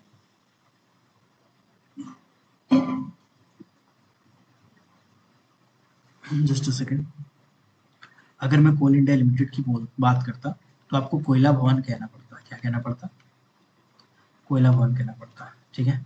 लेकिन अगर मैं यहाँ पे मिनिस्ट्री की बात कर रहा हूँ, कोल मिनिस्ट्री की, तो वो शास्त्री भवन है। तो ध्यान रखिएगा इस भवन का जो नाम है ना, बहुत इंपॉर्टेंट है, ठीक है। अगर मैं दरभंगा हाउस कहता है ना, चलिए मैं एक बार लिख दे रहा हूँ जितना भी याद आ रहा है मेरे को, समझिएगा। पंजरेह भवन, पंजरेह भवन किससे संबंधित है? तो ये एनसीएल का जो हेडक्वार्टर है उसका नाम है पंजरेह भवन। इसका क्या नाम है? पंजरेह भवन नाम है एनसीएल के हेडक्वार्टर का। अगर कोयला भवन की बात करूं, कोयला भवन की बात करूं तो ये बीसीसीएल से संबंधित है। साथ ही साथ कोल इंडिया लिमिटेड का भी जो भवन है उसका कोयला भवन नाम है, ठीक है। इसके बाद अगर मैं दरभंगा हाउस बोलूं, दरभंगा हाउस, दरभंगा भवन या दरभंगा हाउस की बात करूं तो ये सीसीएल से संबंधित है, सेंट्रल कोलफील्ड लिमिटेड से संबंधित, ठीक है। चलिए बाकी धीरे धीरे आगे मिल जाएगा, शायद होगा, तो ध्यान नहीं आ रहा। वर्तमान में कोयला मंत्री कौन है? प्रहलाद जोशी। सबसे पुराना ट्रेड यूनियन कौन सा है? एटक। तो रजिस्टर्ड ट्रेड यूनियन की संख्या कितनी है? चलिए बता देते हैं, क्वेश्चन आ गया है तो, ठीक है। ये सब आपका जनरल टेक्निकल नॉलेज है जो आपको होना चाहिए, अगर नहीं है तो फिर दिक्कत हो जाएगा, समझिएगा। 5 ट्रेड यूनियन जो है वो रजिस्टर्ड है, 5 ट्रेड यूनियन जो है वो रजिस्टर्ड है। किससे रजिस्ट्रेशन करना पड़ता है ट्रेड यूनियन का? आईएलओ का, यानी इंटरनल लेबर ऑर्गेनाइजेशन से रजिस्ट्रेशन करना पड़ता है ना। ट्रेड यूनियन का बेसिकली काम क्या होता है? मैनेजमेंट के साथ और वर्कर के साथ सामंजस्य बना के चलना, लेबर वेलफेयर का ध्यान देना, लेबर के वेलफेयर, हेल्थ, हाइजीन, सब चीज का ध्यान रखना, ठीक है ना। चलिए, तो 5 ट्रेड यूनियन कौन कौन सा है? बीएमएस भारतीय मजदूर संघ, एचएमएस हिंद मजदूर संघ, सिट्टू इसका कुछ नाम है, एटक टीयूसी, और इंटक, ठीक है। AITUC all India trade for ऐसे कुछ नाम है, और इंटक होता है इंटरनेशनल कांग्रेस, ऐसे कुछ नाम है। चलिए फिलहाल ये 5 ट्रेड यूनियन है जो रजिस्टर्ड है, और ये पांचों ट्रेड यूनियन का आपको नाम पता होना चाहिए, एटलीस्ट बीएमएस, एसएमएस, ऐसे करके, सिट्टू, एटक और इंटक, ठीक है। चलिए आते हैं आगे। एटक सबसे पुराना ट्रेड यूनियन है। 19 अक्टूबर 1920 में, 1920 में इसको एस्टैब्लिश किया गया था। Founded by Lala Lajpat Rai. लाला लाजपत राय को पंजाब केसरी भी कहा जाता है। लाला लाजपत राय के बारे में आपको पता होगा, ठीक है। भगत सिंह, खुदीराम बोस लोगों के गुरु माना जाता है लाला लाजपत राय। सबसे ज्यादा मेंबर वाला ट्रेड यूनियन कौन सा है? तो सबसे ज्यादा मेंबर वाला ट्रेड यूनियन है इंटक। इंटक जो कि 3 मई 1947 में फाइंड किया गया था, 33 मिलियन मेंबर से। ये मैं पुराना डाटा के बारे में बात कर रहा हूँ, 2011 का डाटा लिया गया है जो कि वेबसाइट से लिया गया है। उसका जो जो वेबसाइट में क्लेम किया है मैंने उसी को उठाया है, और विकिपीडिया वगैरह में उसका डाटा ऑफिशियली नहीं मिल रहा है। तो हो सकता है कोई ऐसा ट्रेड यूनियन हो जो अपने आप को थोड़ा ज्यादा दावा करता हो बट एक्चुअलिटी में वो कम हो, तो इसके लिए यहाँ पे गड़बड़ हो सकता है, इसीलिए इस टाइप का सवाल एग्जाम में नहीं पूछता है। तो इसको हम लोग स्किप करते हैं, वो ज्यादा अच्छा रहेगा, ठीक है। किसी को छोटा बड़ा दिखा कोई मतलब नहीं बनता है। कोल इंडिया का फॉरेन सब्सिडरी सीआईएल है। कोल इंडिया का स्थापना कब हुआ था? 1975 में। राष्ट्रीयकरण कब हुआ था? आपको पता है, मैंने बता दिया। बीसीसीएल का स्थापना, ये सब बेसिक चीजें हैं, ठीक है। कोल इंडिया के हेडक्वार्टर कोलकाता में है। चेयरमैन कौन है? हाँ, भारत की सबसे बड़ी कोलफील्ड एरिया कौन सी है? भारत की सबसे बड़ी कोलफील्ड एरिया, तो याद रखिएगा भारत की सबसे बड़ी कोलफील्ड एरिया है आपका झरिया कोलफील्ड। ये सबसे बड़ी कोलफील्ड एरिया है। टोटल 18 सीम है इसमें, टोटल 18 सीम है, एक सीम दो सीम ऐसे कर करके टोटल 18 सीम है इसमें, ठीक है। चलिए, सबसे पुरानी कोलफील्ड कौन सी है? तो रानीगंज कोलफील्ड सबसे पुरानी कोलफील्ड है। रानीगंज कोलफील्ड सबसे पुरानी है। सबसे बड़ी है झरिया कोलफील्ड, ठीक है। सबसे बड़ी कौन सी है? झरिया कोलफील्ड सबसे बड़ी, ठीक है। चलिए आगे बढ़ते हैं। भारत में सबसे पहले मैकेनाइज्ड लॉन्गवाल माइनिंग मेथड कब लाया गया था? तो भारत में सबसे पहले 1978 में मुनिडी कोलियरी में लॉन्गवाल मैकेनाइज मेथड लाया गया था बीसीसीएल का मुनिटी कोलियरी में, लॉन्गवाल वाला लाया गया था। एक्वापेक माइनिंग प्रोजेक्ट प्रपोजल किस कंपनी के नाम है? तो पुटकी में बलिहारी जो बीसीसीएल में एक्वापेक यानी कि पानी से माइनिंग करने वाला कुछ है, हाइड्रोलिक माइनिंग की टाइप का ही कुछ इसका मेथड है, ठीक है। हाइवल माइनिंग पहली बार कहाँ अडॉप्ट किया गया था? सुहागपुर में शारदा ओपन कास्ट माइंस में, जो कि बहुत ज्यादा इंपॉर्टेंट है। ये बहुत इंपॉर्टेंट क्वेश्चन है हाइवल माइनिंग जो मैंने आपको पढ़ाया, क्योंकि ये एससीसीएल से संबंधित है, इसलिए एससीसीएल में बहुत ज्यादा इंपॉर्टेंट है, ठीक है। चलिए, कोल इंडिया लिमिटेड भारत सरकार में कितनी % हिस्सेदारी है? तो 70। ये तो इम्पोर्टेंट नहीं है। सबसे ज्यादा कोयला का उत्पादन, ये सब मैं बता चुका हूँ, ये सब बता चुका हूँ। कोल इंडिया लिमिटेड देश में 80% कोयला का योगदान देती है, यानी 80% भारत का जो कोयला प्रोडक्शन है वो कोल इंडिया अकेले करती है। बीसीसीएल का मुख्यालय कोयला भवन धनबाद मैंने बता दिया। कोल इंडिया की सबसे पुरानी सब्सिडी बीसीसीएल है, सीएमडी गोपाल सिंह, ये सब कोई मतलब नहीं है। चलो, जूलॉजी वाला मेरा वीडियो देख लीजिएगा, जूलॉजी वाला पढ़ा कोई मतलब नहीं बनता, अभी अलग से वीडियो है तो उसमें मैं अच्छे से बताया हूँ, ठीक है।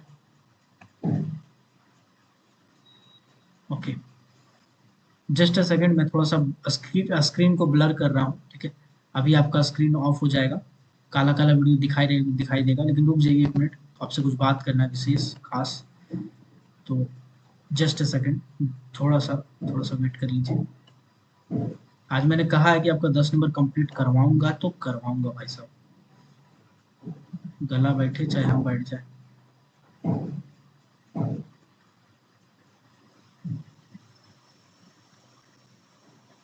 अब मैं एक बार ऑन करता हूँ, अब सुनिए ध्यान से।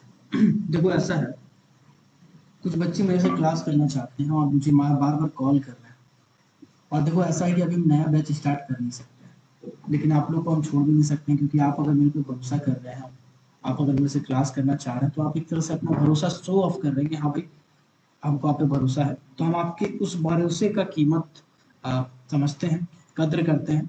तो इसके लिए हम एक नया तरीका इजाद किए हैं आपको पढ़ाने के लिए। देखो ऐसा है, अभी सब्सक्रिप्शन मॉडल में थोड़ा सा लेके आया हूँ आपके लिए। अभी आपका एग्जाम माथा में चढ़ के नाच रहा है, अगर मैं नया बैच अभी स्टार्ट करूंगा ना, तो आपका सिलेबस कवर होना बहुत मुश्किल है, इसीलिए नया बैच में स्टार्ट नहीं करूंगा। जो पुराना बैच है उसमें ही आप ऐड हो सकते हैं, लेकिन आपका एक सिंगल वीडियो भी नहीं छूटेगा, एक सिंगल क्लास भी नहीं छूटेगा। आप क्या पढ़ना चाहते हैं? आप ईएमटी पढ़ना चाहते हैं, आप वॉल्यूम 1, वॉल्यूम 2, वॉल्यूम 3 करना चाहते हैं ईएमटी का, आप सीएमआर करना चाहते हैं, आप माइन सेट करना चाहते हैं, आप माइंस रूल करना चाहते हैं, आप रेस्क्यू रूल करना चाहते हैं, आप क्रैच रूल करना चाहते हैं, आप पीट बात रूल करना चाह रहे हैं, ठीक है। आप लेजिस्लेशन पोर्शन को कवर करना चाह रहे हैं, आप सीएमआर में जो अलग अलग से लेजिस्लेशन बाइलो आता है उसको कवर करना चाहते हैं, पूरा का पूरा A to Z वीडियो में डाल के रखा हूँ अपने चैनल पे मतलब कि टीचमेंट ऐप में। आपको टीचमेंट ऐप डाउनलोड करना है प्ले स्टोर से, ठीक है। Teachmint app, classroom app, the classroom app, Teachmint app ऐसा नाम होगा। आप टीचमेंट ऐप डाउनलोड करेंगे, डाउनलोड करने के बाद अगर मेरे से क्लासेस करना चाहते हो तो मुझे व्हाट्सएप पे मैसेज करेंगे।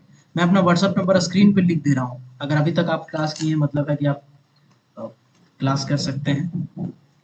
6200-670-155, ये मेरा व्हाट्सएप नंबर है भाई, मैं लास्ट में प्रचार कर रहा हूँ, ठीक है, क्योंकि जो इंटरेस्टेड होंगे वही लास्ट तक क्लास करेंगे, और जो लास्ट तक क्लास करेंगे हो सकता है उसी में बच्चे क्लास करें, ठीक है।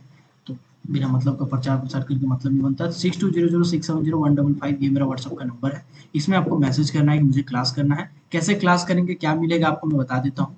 देखो क्लासेस ऐसा है कि पूरा का पूरा वीडियो लेक्चर में ऐड कर दिया हूँ, जिसमें आपको क्या क्या मिल जाएगा। सबसे पहले तो रिकॉर्डेड सेक्शन आपका मिल जाएगा।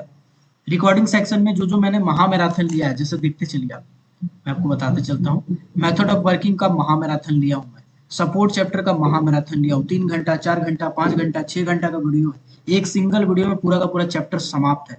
अगर आप स्कीप रिवीजन करना चाहते हो तो ये बेस्ट है, इसमें आपका सब कवर हो जाएगा। माइंस रूल का महामैराथन में कराया हूँ अभी जस्ट कुछ दिन पहले ही, ठीक है। माइंस एक्ट का महामैराथन कराया हूँ मैं, ठीक। माइंस एक्ट का महामैराथन दो पार्ट में हुआ था, वेंटिलेशन का सेकंड पार्ट का महामैराथन है, वेंटिलेशन का फर्स्ट पार्ट का महामैराथन है। 5-5, 6-6 घंटा का वीडियो है भाई साहब। चलिए मैं क्लिक करके दिखा देता हूँ, देखिएगा।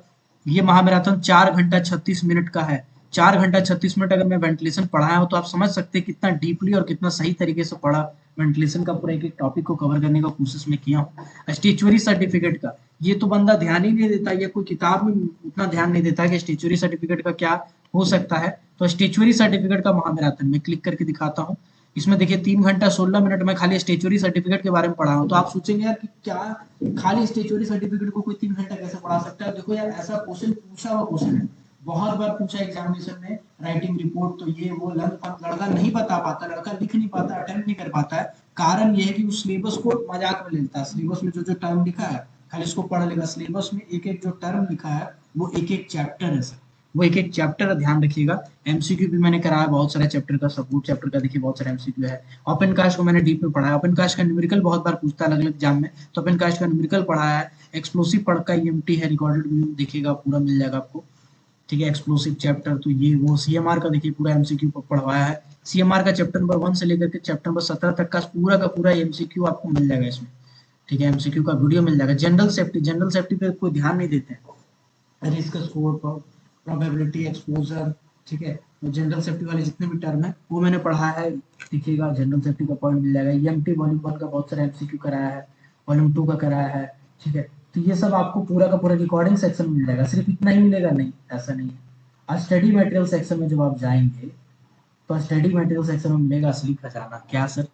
आपको सीएमआर पढ़ना है, आपको मान के चले चैप्टर नंबर 10 पे डाउट है, बाकी आपका ठीक है, तो आप सीधा सीएमआर ओपन करेंगे। सीएमआर वाला फोल्डर ओपन करते साथ ही पूरा का पूरा सीएमआर का वीडियो मिल जाएगा आपको, चैप्टर नंबर 1 से लेकर के चैप्टर नंबर 17 तक, इंक्लूडिंग बाइलो। बाइलो मैं इग्नोर नहीं करता हूँ, बाइलो लेते हुए चलता हूँ। तो बाइलो जितना भी है नया नया अपडेटेड वो सब कुछ आपको मिल जाएगा चैप्टर नंबर 1 से लेकर के चैप्टर नंबर टोटल आपका चैप्टर नंबर 15-17 तक पूरा मिल जाएगा, ठीक है। यहाँ पे देखिएगा, आप जिस वीडियो को देखना चाहते हैं आप आराम से क्लिक कीजिए। मान के चलिए एसएमपी आप पढ़ना चाहते हैं, सेफ्टी मैनेजमेंट प्लान, ये एक सिंगल रेगुलेशन है, ठीक है। ये सिंगल रेगुलेशन है एसएमपी। आप सोचेंगे कि ये तो छोटा सा रेगुलेशन है, लेकिन ऐसा नहीं। एसएमपी को मैंने कितना देर पढ़ाया मैं दिखा देता हूँ। अरे कमेंट्री भाई स्टॉप, अबे कमेंट्री कहीं म्यूट कर दे रहा हूँ कि कॉपीराइट क्लेम ना जाए। तो कहने का मतलब है कि पूरा का पूरा वीडियो लेक्चर रिकॉर्ड करके मैं रख दिया हूँ आपके लिए, ताकि आपका टाइम बर्बाद ना हो सर, ठीक है। आपका टाइम बर्बाद ना हो उसके लिए मैंने रख दिया है पूरा का पूरा वीडियो लेक्चर। देखिएगा सीएमआर का पूरा मैंने वीडियो लेक्चर इसमें अपलोड कर दिया हूँ, ठीक है। सीएमआर के बाद आप बात का देखिएगा, मैं दिखा देता हूँ, एक मिनट। देखिए सीएमआर हो गया, वॉल्यूम 3 है, वॉल्यूम 2 है, वॉल्यूम 1 है। महामैराथन जो जो लिया हूँ वो सब बहुत सारा महामैराथन का इसमें वीडियो डाला हुआ है। जैसे देखिएगा स्टेचुअरी सर्टिफिकेट है, राइटिंग रिपोर्ट का महामैराथन, रेस्क्यू रूल का है, सीएआर है, इसके बाद कोल माइन पिटेड है, क्रैच रूल है, ईएमटी का भी है। तो और भी बहुत सारा महामैराथन मैं सिर्फ क्लास में लेता हूँ, आपको यूट्यूब में दिखता होगा कम, आपको थोड़ा अजीब लगेगा, लेकिन बात ऐसा है कि यूट्यूब में मैं सिर्फ 10 से 15% कंटेंट ही पब्लिक करता हूँ। बाकी कंटेंट मेरा पर्सनल ही रहता है, ताकि जिनको मदद हो सके उससे मैं मदद कर सकूं। और ये क्लासेस मैं ऑलरेडी करवा रहा हूँ। वॉल्यूम 1 का पूरा वीडियो लेक्चर मिल जाएगा आपको, देखिएगा वॉल्यूम 1 है पूरा लॉन्गवाल से लेके पूरा A to Z, ठीक है। वॉल्यूम 1 का पूरा देख रहेंगे आप, वॉल्यूम 2 का आपको मिल जाएगा पूरा, सबका सब वीडियो लेक्चर में एक बार में डाल दिया, एक बार में। अब ऐसा किस लिए किया हूँ, देखो ऐसा है कि आपका देखिए सीएम ये एसएमपी है, एसएमपी में कितना घंटे का वीडियो है, लगभग आधा घंटा। आधा घंटा एसएमपी अगर पढ़ाऊं तो कुछ तो एसएमपी में होगा ना, आपको डीप में पढ़ना होगा सर। मैं कहना चाहता हूँ कि आप अगर खुद से भी पढ़ते हैं तो पढ़ो, बेशक पढ़ो, लेकिन डीप में पढ़ो। ऐसे अगर आप ऊपर ऊपर से पढ़ के सोचेंगे रेगुलेशन को रीडिंग डाल के कि आपका हो जाएगा, तो बड़ा दिक्कत है, क्योंकि रेगुलेशन में बहुत सारा बाइलो आता है जो टाइम टू टाइम अपडेट होता है, आपको उससे अपडेट रहना पड़ेगा। Volume 1, volume 2, volume 3, CMR, mines act, mines rule, crèche rule, pithead bath rule, जितना भी आपका सिलेबस में पूरा का पूरा सिलेबस का वीडियो डाल दिया हूँ ऑलरेडी। ऑल तो और बहुत सारा पीडीएफ में भी डाल दिया हूँ यहाँ पे एमसीक्यू के फॉर्म में, आप अगर चाहेंगे। और टाइम टू टाइम अपडेट करता रहता हूँ। रिकॉर्डिंग सेक्शन में आपको बहुत सारा वीडियो मिल जाएगा। और तो और मैं महामैराथन ले रहा हूँ लगातार, लगातार मतलब 2-3 दिन 4 दिन, 2-3 दिन 4 दिन छोड़ छोड़ के बड़ा बड़ा महामैराथन ले रहा हूँ, 5 घंटा 4 घंटा 3 घंटा का, जिसमें एक चैप्टर को पूरा कवर करता है A to Z। तो आई होप अगर अब आप मेरा क्लास परचेज करते हैं तो अब क्या है, अब पूरा का पूरा डाला हुआ है, अब आपको एक बार में सब कुछ मिल जाएगा। इसीलिए जो फी रखा है मैंने वो 1200 रुपया रखा है, वन टाइम फी है, ठीक है। ये 1200 रुपया आपका वन टाइम फी है। और कोशिश मेरा यही रहेगा कि कम से कम 6 महीना तक ये मैं अनलॉक रखूं, ठीक है। मेरा कोशिश रहेगा कि उससे बाद भी रखूं, उसके बाद भी रखूं, है ना। लेकिन ये बैच अभी फिलहाल 6 महीना तक मैं ऑन रखूंगा। तो 1200 रुपये एक बार में आपको पे करना है, पूरा का पूरा वीडियो लेक्चर आपको मिल जाएगा। जो भी टॉपिक पे आपको डाउट आप कर सकते हैं। थोड़ा सा भी मैं फी कम रखा हूँ, आने वाले टाइम में बढ़ा दूंगा, क्योंकि एक बार में सबको सब मिल रहा है। व्हाट्सअप नंबर स्क्रीन पे लिखा हुआ है 6200670155। अगर आप CCL, MCL, WCL, SSL कोई भी क्लास करना चाहते हैं कोल इंडिया लिमिटेड की, तो एक बार में आप पूरा का पूरा बैच परचेस करके आप जितना चाहे जब चाहे देख सकते हैं। टेस्ट वगैरह लगातार होते रहेगा। आपका एग्जाम लेता हूँ मैं, टेस्ट नहीं लेता हूँ, 100 नंबर का परीक्षा लेता हूँ, जैसे आप कोल इंडिया लिमिटेड का एग्जाम देते हैं बिल्कुल वैसे ही। आई होप आपको समझ में आ गया होगा।